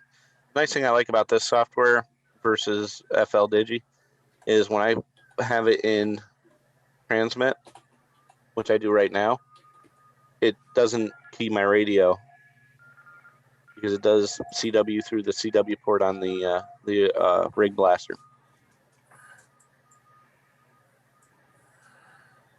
It's not perfect, but it works. And I can generally go toe to toe with anybody that's running a higher speed. So fast as I can type, I can send CW. So I'm kind of limited to about 17 words a minute on my straight key. So, but again, it's just another way to enjoy the hobby and get into some other modes and what have you. What speed is this being set at? What one? The one on 3581.5? Yeah. He was around 15, I think. I don't know. I can't You get know a what good. that is, though? Is that the league? Should be the league. Oh yeah, because they're on the same frequency as PSK 31. I just heard one in there, which is just above the FT8. Yeah. They should really relocate that. Yeah. That was my opinion a long time ago, but I said, whatever. It's what it is. So there's a demonstration of it. I mean, again, it is a little bit of playing with, but a lot of people like to experiment with things. I know I still do. I've done a lot of the digital modes. Again, they're pretty much all operated the same way, which is basically like your standard CW conversation. So you definitely can work some stations that you can't normally hear with your own ear that the computer can pick up on. So it's another avenue for picking up countries you might need. But it is a lot of fun, and there's a little bit of an investment for the hardware. Unless you're a home brewer, you can find schematics for stuff. There's even kits. If you do it inexpensively, it's a good way to start. I mean, N beams. When we do N beams, we sometimes are in the field and we don't have an interface. So what do? We have a computer and a radio. So you hold the microphone up to the speaker when you're transmitting, and when you're receiving, you have a microphone from the computer to the radio to pick it up, and it works. What is N beams? N beams is narrowband emergency messaging system, I believe. Oh. Right. Yeah, it's really cool stuff, and I don't have a presentation on it, but I know a couple people that do have a great presentation on it, and I'm sure if I asked them that we could have them present that properly. But it's again, it's a very valuable tool for emergency communications as well. So if anybody's interested in getting involved in HF Digital and what have you, if you have any questions, feel free to email me, N2UZQ at arrl.net.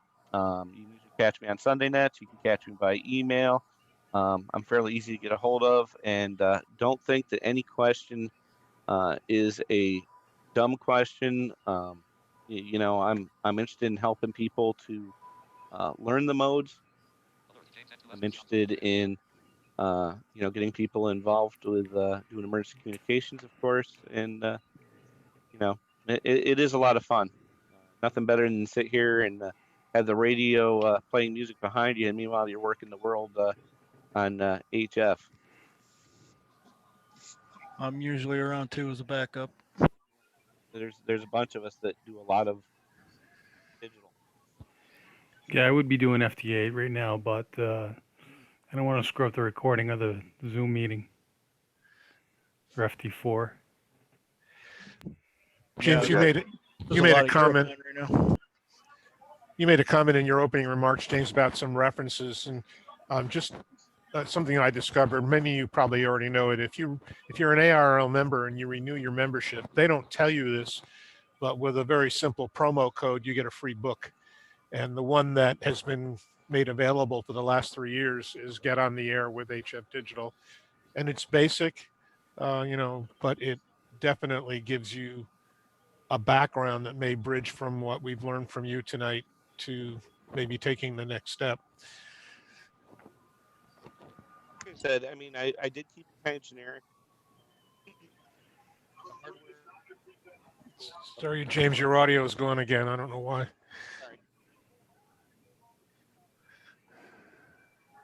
And actually, Bob, to follow up on your comment, that's exactly that's my takeaway from this meeting. I have that book. I've had it for years, but I just haven't dug into it. Now I have a rudimentary understanding of what's going on, probably enough to actually make sense out of the book and take it up from there. So this is all very useful for me. Yeah. The good news is the one they're giving away now is the second edition, which was published a couple of years ago instead of the original one. So it's got considerably more up-to-date information in it. All right. Hopefully you guys are hearing me now. Ooh. Yep. Yep. Yeah, much Yeah. better. I found it, it was Zoom actually doing it. It was adjusting my volume. Evidently, it thinks I'm too loud. But no, and that's all I wanted to do is maybe spark some interest in it. I know some of the hardware can be a little bit pricey, but it goes anywhere from no frills $50 or so to get into it to whatever you want to spend. Like I said, some of the top end stuff is like $600. I spent $200 on my Rig Blaster Advantage. I've had this thing for 5 years. These items go with me to field day. If there's somebody that wants to take a slight dive into it, I've got an inexpensive one here that I use for field day. You just have to have a computer with a sound card in it. I'd be more than happy to lend that out if somebody wants to use it. Anybody wants help, let me know. How important in your mind is it to have a digitally controllable transceiver? I mean, that certainly is definitely very convenient and in many respects, but they're tend to be more expensive transceivers. It's convenience. I like having the ability of making a contact, type in a call sign, or have it transferred over, hitting a button, log contact. It goes over to my log automatically. It's more of a convenience thing for me. I mean, I've done digital before that. With doing manual logging, it's not hard to do. You learn how to get around it, but once you have automatic logging, you pretty much. Sorry, I muted that person. Thank you. Once you get used to doing it manually, it's fine. But once you go automatic and you finally see how you can operate multiple, much quicker, especially when you start contesting. It's one of those preference things. The nice thing about digital too is with a more compromised station. I've got I got some wire antennas up and dipoles and not a lot of power, but 15, 20 watts in a dipole antenna. I used a long wire for a while, and I worked 50 or 60 countries, without trying. Yeah. Again, low power is usually the key, depending on what mode you're doing. If I bring up my log here, argument with my computer. Don't run multiple things that run the same.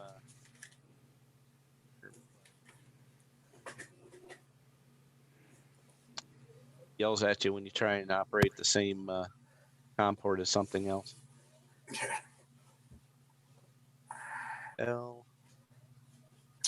James. Yeah. Do you have problems every once in a while resetting up my station here? I've plugged in and unplugged my new computer half a dozen times, and every time you unplug one of those USB to serials, it resets your COM ports, and you got to reset everything. Yeah, all right. So it's not me. Have you figured out a way to, will it recognize that, particular serial adapter? And if I remember right, that's a Windows issue. No kidding. And I know how to. I did know how to get around that. Unfortunately, every time you plug in something to into Windows, even though it may have been plugged in before, if you plug into a different USB port, it thinks it's a different device altogether. And then what it does is it actually keeps track of all those previous items. So there is a way to go through Windows and clear out all the COM ports and start over again, but I don't remember right at the moment. I don't really think that works very good, though, does it? I had an issue where it was putting something up around COM port 89 or something. Yeah, I'm up to 18. I'm working with some Arduino projects that I'm working on. I'm up to COM port 18 right. On one of them. And I tried resetting them, and I couldn't. I don't know what I was doing wrong. Right. When I set this thing up, I've got 4 USB ports on the front of the computer, and that's what I had everything plugged in because it was easy to reach. Mm-hmm. And then I plugged them all into the back of the computer and tucked it underneath the shelf here and turned everything on, and nothing worked. Yeah. Yeah, the only thing you can do is pretty much open up your device manager, get your pen and piece of paper out, write down all your COM ports, reset it all up again. This is my other log. I use a couple programs. This is just for what I show on FT8 in the 4,000 contacts I have in here, and I've got 32 countries on that. If we go to JT65 and I calculate that, I get 28 countries there. Unfortunately, because I do log by what mode it is, I can't just select digital. Where's PSK? What's FT8 plus? I don't know. But I bet you I got 0. Yeah, I do. I'm not familiar with it with FT8 plus. I got Never 17. heard of it. Yeah, nearby. Maybe it's something new coming out. It could be. N2UZQ, he stays on top of new modes fairly well. But as you can see, I mean, you can see I run quite a bit of. And what do you have for an antenna, James? On the low bands, 80 and 40, I have inverted V, half wave, and on 10 meters, I have a vertical, which I can tune down to 20 meters.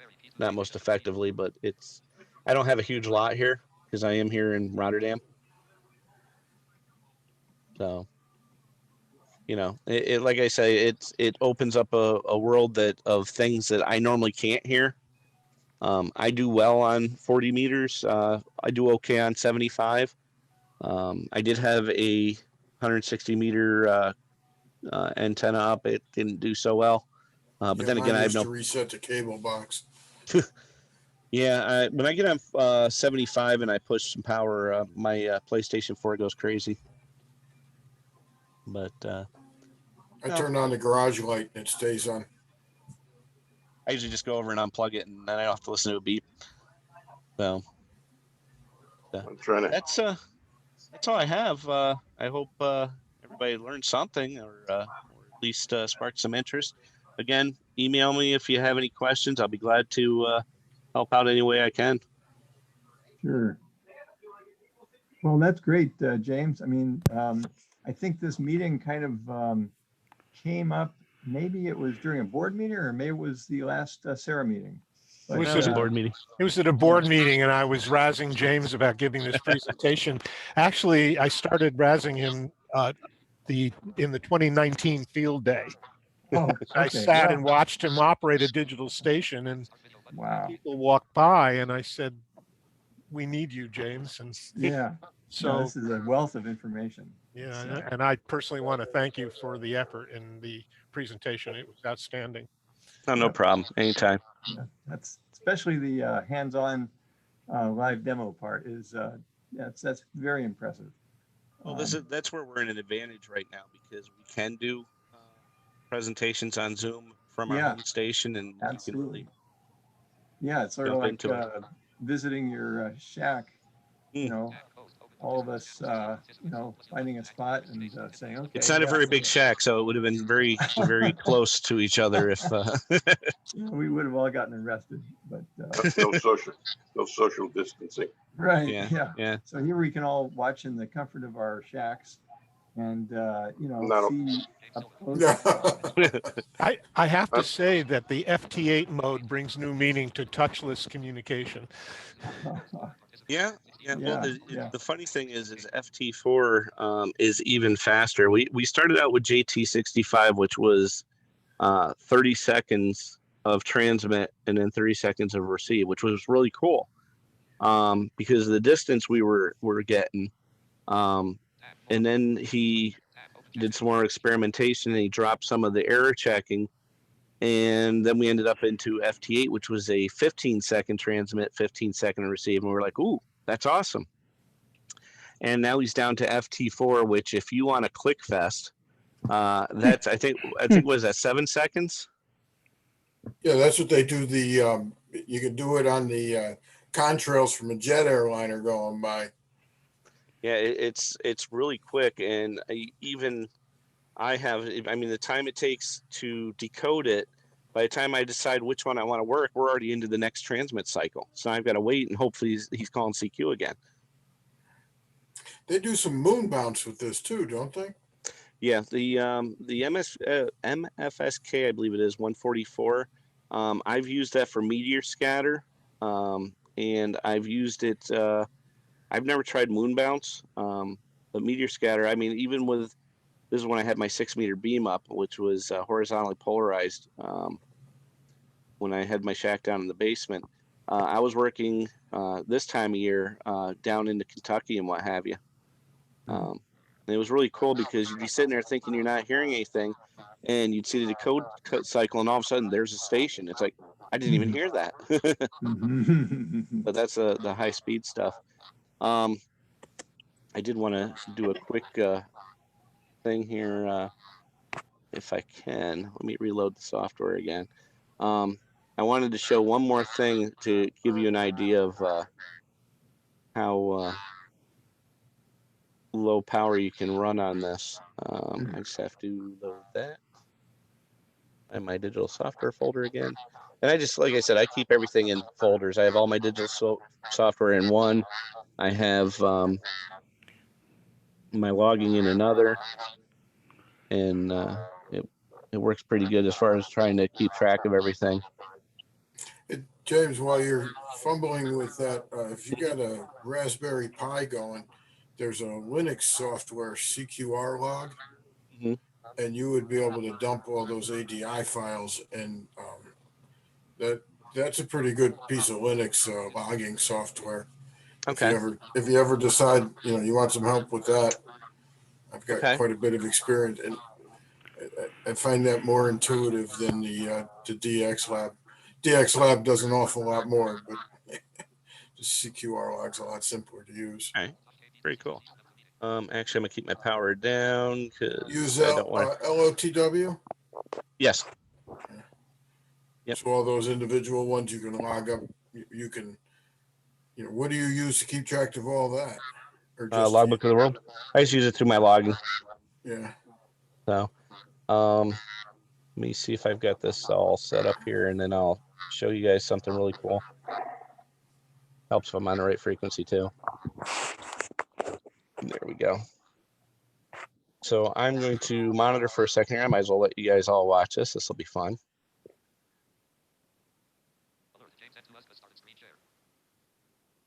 So I just turned it on, so we probably might not get a, oh, we did get one. A couple more. What are you trying to run here? I'm doing FT8 again. Oh. But I'm going to keep the power down, and I'm going to look for an empty spot. That looks pretty empty. And I'm going to go CQ. Oh. Wait till this cycle's over because I'm going to drop right in on top of the middle of one. Now I'm going to have enable transmit, and I'm just going to call CQ here. Now I am set for 20 watts of output, which isn't a lot.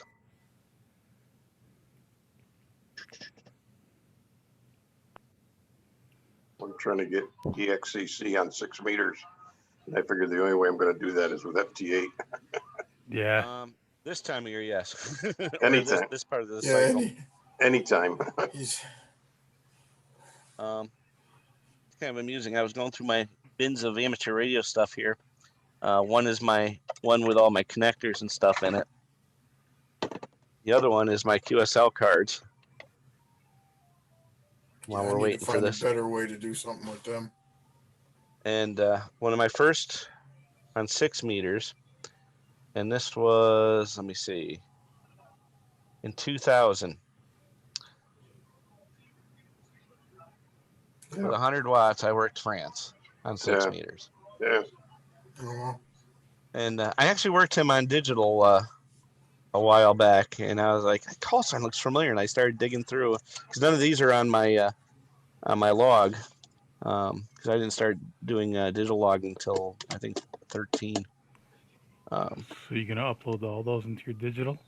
I don't have the time to type all those in. All right, so nobody just wants to talk to you. yeah, well, that's okay. I didn't think anybody'd hear me because 20 watts. Answer one of them. Answer one of them. Try it. With 20 watts. All right, let me see if. Yeah. You'd be surprised. Yeah, I would be. Oh shoot. Yeah, something, you know, in the minus. Oh, there you go. There we go. Let's try him. Oh, that's right. When you clicked on him, it brought the red in. Yep. His red lights up into your listening frequency there. Yeah, that threw me off. It's like, what? Yeah. What? It takes a little while to get back into the swing of it. Yeah, I don't usually do this for demonstration purposes. It's a lot of fun. Oh, somebody got him. I don't see him on the list. I've got, you know, in my truck, you know, I run 100 watts mobile, but I don't run that high on FT8. You know, I've, you know, 15 watts, you know, in a mobile antenna, and I've worked all over Europe with that. Oh yeah. JJ, now that you've run a few cycles, you should pull up PSK reporter. That's what I'm doing. Okay, you were one step ahead of me. Yeah, I just wanted to kind of so give like a reverse demonstration. beacon tell you where you're hitting. Well, every one of most people when they're running digital modes have an option to report to PSK reporter. I don't think he's going to answer me, which is okay. And oh, that's a terrible response on that. Oh, let me. There's a I'm looking website. you up on RBN right now. No, that was the only place that heard me at this moment. You see when I put some power behind it. I'll go right to the gray line. Evidently, only one station heard me at 20 watts. I don't want to put the power up too high or I'm going to kick myself off the internet and that'll be the end of the conversation. But put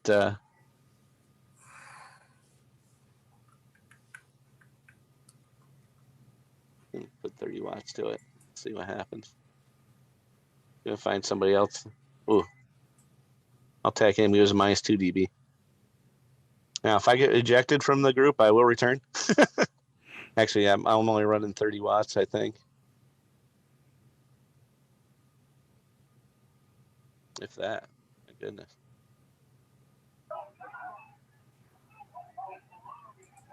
See if he answers. If he doesn't answer, I'll go back to normal operating mode.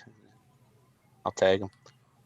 I was gonna say I work Slovenia on 30 watts, and I just checked PSK reporter, and I was spotted everywhere in Europe. Yeah, but you also you're on 40 meters. Yeah. Yeah, and I'm only using the kit that's on the hex, so it's basically no more than a wire. Right, but you're pointed. Not on 40, I'm not. No. Yeah. No, that program or that screen you just showed with all the, you know, with the all the pins, world map. Oh. Yeah. Yep. What is that? What is that showing you? Anybody that's running PSK reporter, when it receives all these call signs that are coming in, it actually posts to this website. This website puts where they are on the map and then who heard you based off of that. So each one of those blue dots heard you? So what do you have to do? Click on one of those dots? Well, the time shows the ones that actually heard me. I don't think any of the other ones did. Yeah, they're not showing as me. But this one here. Yeah, and then if you hover, it'll show the information in the corner. W4UWC heard me. No, give me a -20. Yeah. You got your antenna connected? I hope so. I'm almost wondering if I'm on the 10 meter.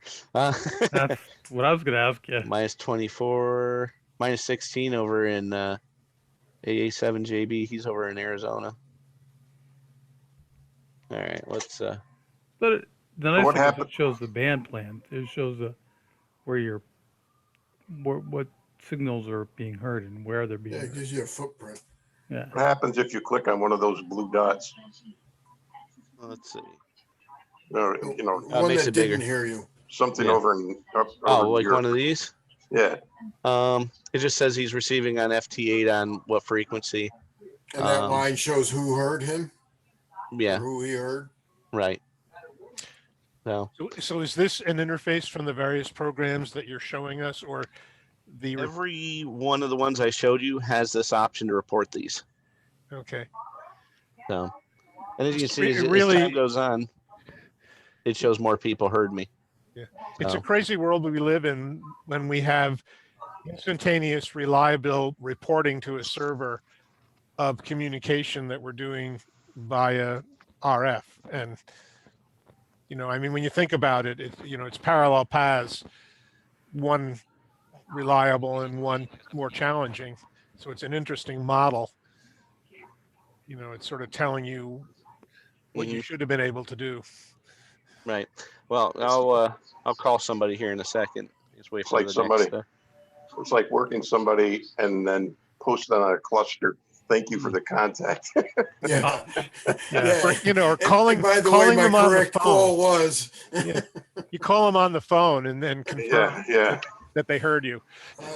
I work in sales and I have people send me an email and then they'll call me on the phone and tell me they sent me an email. I tell them you don't have to do that, but call me and tell me when you send me a fax. Just when I got to a point after 60 years of amateur radio of being able to not claim that we're weird, we're right back in it again. Well, that's false. That you can't believe that. I know. Yeah, no, explain this to somebody that doesn't do it. Yeah. I'm gonna tell you something weird. Have any of you guys had the nasal COVID test yet? Yeah. Oh, thank you. Sure. Not the one that itches your brain. I just did the ring around the nostril. Scratches the back of your eyeball. Well, I had one Saturday, and I highly don't recommend them. I was in the hospital I was in for an overdose, a radio overdose. I spent 7 hours sitting in a chair working on the 160 contest. Oh. And my leg flared up on me. I had to go. They thought I had a blood clot. Oh my goodness. So to check on my leg, they stuck this damn thing up my nose. Wow. Did you get the results back yet? No, they say 5 to 7 days. And they don't tell you, they only tell you if it's positive. Oh, that's so what she said is if you don't hear anything in 10 days, you're all right. Wow. When I had an endoscopy, so they did that nasal swab, they just ring around both nose, but you go in this room and, it looks like somebody, they're all hazmat suit, I'm on the radio. Dressed up. And why? What's the woman says, sit down over there. I sit down. She said, take a Kleenex and blow your nose. I said, you getting souvenirs or what? I mean, I knew it was a nasal test, but like you're going to blow it into a napkin and put it in a Ziploc bag or what? And she's like, no.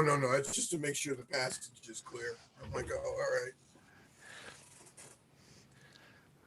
Well, I suppose, Joe, I can really empathize with that because I've done nasal cannulation on people when they've had difficulty breathing, but I guess that is better than somebody inserting this into your nose and expecting resistance from the back of your brain and saying they're getting no resistance. Well, that's why they hold you on the back of your head, so if they feel it, they know they're going too hard. They feel the tap, tap, tap. Oh, okay. So look what the world has come to, the 12 of us or 13 of us coming up with COVID testing jokes. Yeah, it's not gray matter, it's green matter. There's something wrong. No escape attempts. Get back here. All right. So I'm saying I'm still recording? Yeah. Probably. And don't worry, this will make it up on YouTube. Yeah. You can edit. You can edit. I don't know how to edit. You might have to blur out James's background there too. If you need it edited, JR, let me know. Which one? The eat, sleep, poo, and game? Yeah, you probably should have put a little tag across that little piece of duct tape. There's stuff. I want to get one of those that says radio on it. Yeah. There's some stuff over in Europe. Yeah, I increased my output to I'm about 100 watts right now. How warm is it getting? So each one of those little bubbles confirms that you were heard in FT8 mode by a monitoring station at that location. Anyone with a timestamp. Anyone with a This timestamp. one Okay. here, SV2AJK. He received me at -11. He's And -24. What antenna is this on? This is on a dipole? Yeah, How it's high? an inverted V. Oh, it's What's that? 40 meters. It's got Yeah. 80, How high, 75 Jeff? and 75 and 40 meter legs. It's up about 35, 40 feet. Yeah, at the center.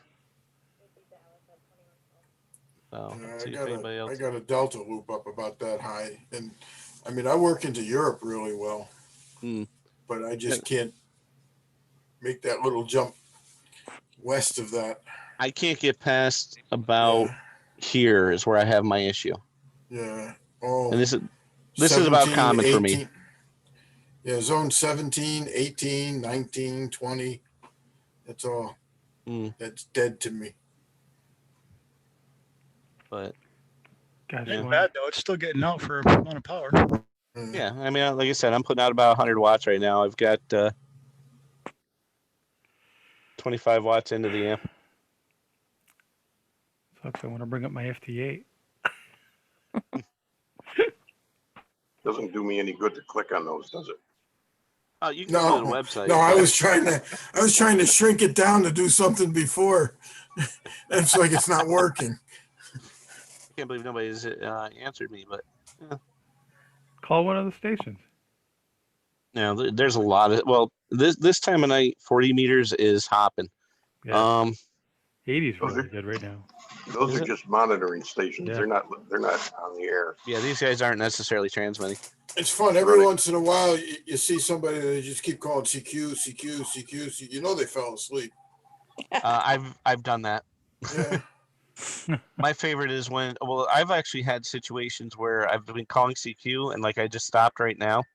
A couple minutes will go by and all of a sudden I'll see somebody call me. Because it's also, who's, somebody might be getting buried by another person. This is only what I'm hearing. I guarantee there's they go back and look for people they missed. Yeah. Let me change bands again. I don't know if there's anything going on 20 right now. James, in the waterfall diagram, are those horizontal green lines, the 15-second burst intervals? Yes. Okay. Yep. Yeah, that's time. Yeah, probably not 20 right now. Yeah, nothing there. Sometimes you'll catch it when we have solar conditions. 30 meters used to be pretty good too. Yeah, I don't have something that tunes up on 32L. Yeah. I can tell you one night I was on 30 meters just answering a bunch of CQs. Next thing I know, KM20 gets on. I work him, give him a really good signal. Oh, I'm sure. Not right? plus 35 or anything, but right. But then I work him on the net. Then I find out John Farina worked him that same night. Nice. He's like, wait a minute, I think I've worked half of the net. Yeah. I get on 30 meters and work all of Schenectady. Oh, it was great. No, you want to talk about the contest on FT8 or the contest mode is different too than what you're seeing there. Yeah, you're better to explain that than me. Well, the contest mode is it's quicker. It's like 3 transmissions, I think. 2. I think it's call sign. Yep, 599. Goodbye, or something like that. Yeah, and you're done. It's quick. For a while on FT8, the people had the RR73 on the same one. Yep. And some people wouldn't log you for that. That they wanted 2 separate. Yeah. There's Trinidad. And it got to the point where, was it a contact? Did you hear me? Well, did you hear me? Yeah, did you hear me? Yeah, then now I stopped transmitting a few minutes ago, but if you notice, and it might just be internet delay or whatever. If you notice, even though I've refreshed it, now it's showing more stations. Yeah. I know where this guy is. Probably on a boat. The Azores. Yeah. But Down this- into South America too. Yeah, Mary this Island. isn't instant either. So I think they suggest refresh. It automatically refreshes every 5 minutes. You got somebody over in the Middle East. Yeah, we're here. Yeah. 5B60ALJ. And some of these might be shortwave listeners. I've actually received shortwave listener cards as well. Yeah. So, oh, yeah, there's somebody over here. Yeah, you got one way over there. Yeah. Get that from the bureau a lot. Yeah, last time I got an envelope was last year around this time, and I was getting cards from 2012, 2015. I'm going to I don't jump know. out, watch And then- a little football, guys. Thanks, James. It was great. Nice presentation. Thank you. Thank you. And then- Go see how my bills are doing. So, yeah, again, if anybody has any questions, shoot me an email. I'm not shy about sharing information. It's not secret governmental stuff or anything. But it is a lot of fun. So, Yeah, I enjoy it. One of the things that amused me was listening to you say, you can spend a lot of money on this. I was married to a computer gamer. And if you want to watch somebody go through money, somebody who plays computer games can do it in a heartbeat. the keyboard I have hooked up to this computer was my X gaming X gaming keyboard. I got this for $189, and that's for a keyboard. So Yeah. James? Yeah, I was gonna. You want to talk about expensive? The tower that's sitting over to my left has actually got radiators in it. Oh go boy. ahead, Jim. Last time I played a game was Pong. Go ahead, Jim. Yeah, I wanted to tell you before I wandered off here that if you want to see an old-time machine Model 15 teletypes, there is one here in the town of Glenville who gave a talk on January 2019 to Sarah. You weren't at Sarah meeting that night. I looked at the records, but I can put you in contact with him if you'd like to actually see a real That's cool. I can make it simpler. I have one in my garage. I have a 15 to 14 and I get the tape reader, tape punch, and Model 15, and I have a home built terminal unit on a rack and all this. But it's the 850 frequency shift keying, so I'm sure I would not be welcome that kind of bandwidth consumption. It's not that you wouldn't be welcome, you wouldn't be heard. Oh, good point. I mean, I noticed that in the software mode, Just his neighbors would hear him. yeah. Jim, Well, I got one question I'd like to ask. Does anybody, I know in Latham, some of the people are using it where T-Mobile is not using lines, they're using a tower. And Jim, you being in communications, they're using television, internet and everything for $50 on or $60 to everybody. Are you familiar with that? They're coming from the tower. Anybody? I have no idea on that one. Okay. Does anybody know what I'm talking about? That they're No, but it sounds bringing like everybody's something I'd like signal to. in? Well, they're not using the lines like Spectrum and everybody else. There's no lines. They have a box in your house and it sends the signal on 5G. I thought everybody was doing. I know some of the people here are doing it. Okay, I'll be on the side. Thank you. Oh. And you had a great presentation. Thank you. There's definitely a lot of interest in that. I know that it's there's definitely a lot of interest in that. Yeah, I know as far as cable goes, I don't even have a cable box anymore. We just do the streaming thing with Spectrum. James, you were mentioning at the beginning, learning more about RTTY. And I actually, you won't believe this, I have a presentation that I gave on RTTY. And to give you an idea of how old it is, it's on actual flip charts done with markers. And I believe I did it in 1969 or 1970. But it has all of the, the historical frequency shift keying terminology and whatever. I think the fundamentals are the same. You know, it's Mhm. still a 5-bit baud code, and you know, I just think that it's the efficiency and bandwidths are improved, but the fundamental FSK and AFSK of RTTY, I think, is exactly the same.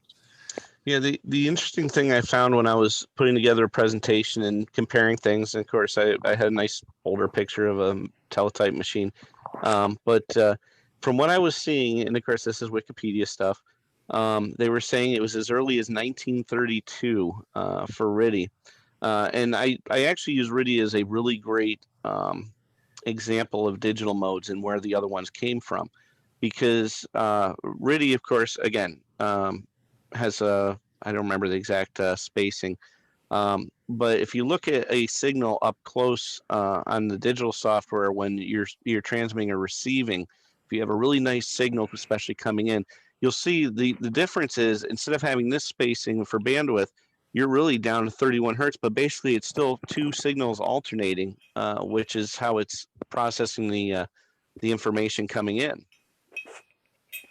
So of course, RTTY is the basis for a lot of our digital modes, and then of course we got down to, you know, smaller bandwidth. Then all of a sudden, people are like, well, geez, if we increase the bandwidth but using the same type of coding, we can pass more information in that bandwidth. So it's kind of interesting when you really start going through. I actually got a little bit overwhelmed when I started to go through everything, because I'm like, well, geez, that's great information, I should tell that. But by the time I'm done looking at all these things that I could share for information, I mean, we'd be sitting here until tomorrow. There's a lot of great history on the HF's digital stuff, you know, between RTTY, the PSK31, of course, computers and their sound cards. Once people started working with, you know, connecting the computers to the radios and actually modulating that way, there was, I mean, it was like instantly there was like 5 million different modes of digital communications people could do. So it really is an interesting subject in itself. But like I said, I wanted to try and encourage people to try and you know, give it a shot and give it a try. I mean, like I said, all you need is a microphone for your computer, and you can receive a lot of these modes, especially using like FL Digi or something. Once you see how it's working, then you're like, well, geez, I wonder if I can transmit with it, and you can. So, but yeah, there's a lot of really cool stuff as far as historical wise, and I'm sure somebody out there has a great presentation on it. I can send with my keyer, I can send teletype on my radio. Yeah. You know, I use the keyer, and the radio generates the RTTY signals. And I worked a contest doing that one time. I'll never do that again.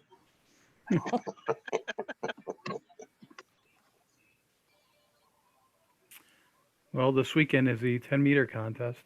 Yeah. I'm not sure I'm going to be allowed in my radio room this weekend. Oh. Well, I'll have to wondering how much activity we're going to get on it. Yeah, I worked a few stations in the DX contest a couple of weekends ago. There were quite a few 20-meter stations, or 10-meter stations. Yeah. The camera here real quick. I'll show you guys the station here, just for the fun of it. I can get this camera. So I like your ceiling tiles. oh, thank you. Yeah, this isn't bad for a garage. It's got my paperwork and my 24-hour clock, and my BAM, I'll call it, my 400. Then there's the 1200 here. This is what we're using for all of our HF digital. And there's the interface. Again, the nice thing is transmit and receive levels are right on the front of it. But yeah, that's the station pretty much. So yeah, even now, technicians can get on 10 meters on FT8. Oh, absolutely. 10 meters is a lot of fun. Yep. I mean, ask Pat. I mean, how many years was Pat on 10 meters? I think he's got DXCC on 10. Oh, easily. Twice over. Yeah. So I think he's got 250 countries or something on 10. yeah. I got over 200. Yeah. Of course, I got this for my birthday from Tony's estate, the FT817.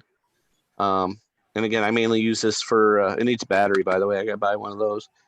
But I connect that up to the little SCU17, and then I got the laptop, and just throw a dipole in the bag, and it all fits. Right there's a portable HF station for digital. Granted, this only does 5 watts out, but you know, in an emergency, how far away am I going to be from the person that needs the information anyway? So. And that's a lot cheaper than that ICOM 705. Oof, yeah. People is are sharing. amused when I travel. I have this small bag of clothes and a much larger bag of computer equipment and radio equipment. So, are you guys seeing my Model 15? Oh yeah, look at that. That is from my shack in 1963. Unfortunately, the rack is not shown, but it's in my basement with the terminal unit. I actually may have pictures of that, but The Viking there too. And is that a 170, 180 receiver? that is an HQ 180. 180. And All right. I bought, that was what I bought at Tony's estate. I bought an HQ 180. Nice. So there's my Viking Valiant and my DX20, but let's see. And that was the 170 that I first got. And that's my father who was operating at the time. I was just wondering if I had a picture of, I guess I don't. I thought I had a picture of just the teletype from my garage, but. And Nice. in the spirit of never getting rid of anything, I still have most of this stuff. People call it hoarding. I call it collecting. Your neighbors could complain about the noise of that even if you weren't on the air. Yeah, exactly. And they could complain about the splashing of the oil.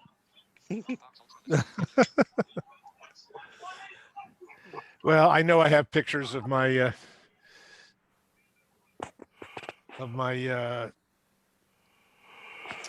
teletype stuff, but can't find it.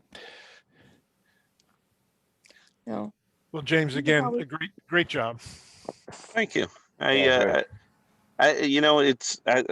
idea was great, and then I sat down and started making a presentation on PowerPoint. I'm like, well, I know this whole thing isn't going to be PowerPoint, so that's a good part. I'm not bad with PowerPoint, but the problem is when I start getting into one part of it, and I didn't want to really focus on history, or I wanted to give a generalized all the way around. And is there anybody here that's good with Access? I used to be. With what? Access. I used to be. Program that's not used anymore? I used to. Yeah, right. Yeah. People still use it. You can get. I got the file from AARL for field day. They don't publish it. Well, they publish it, but they don't tell you where it is. And I was trying to come up with some way to write a program to figure out all the club scores, see where we stood in club scores.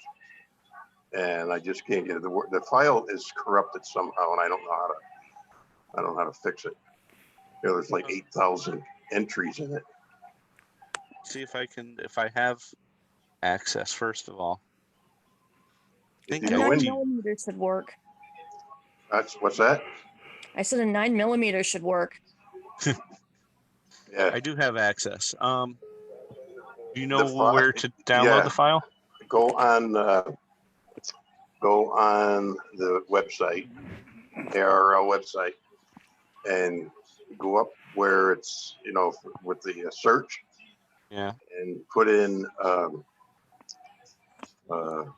field day database, I think it is.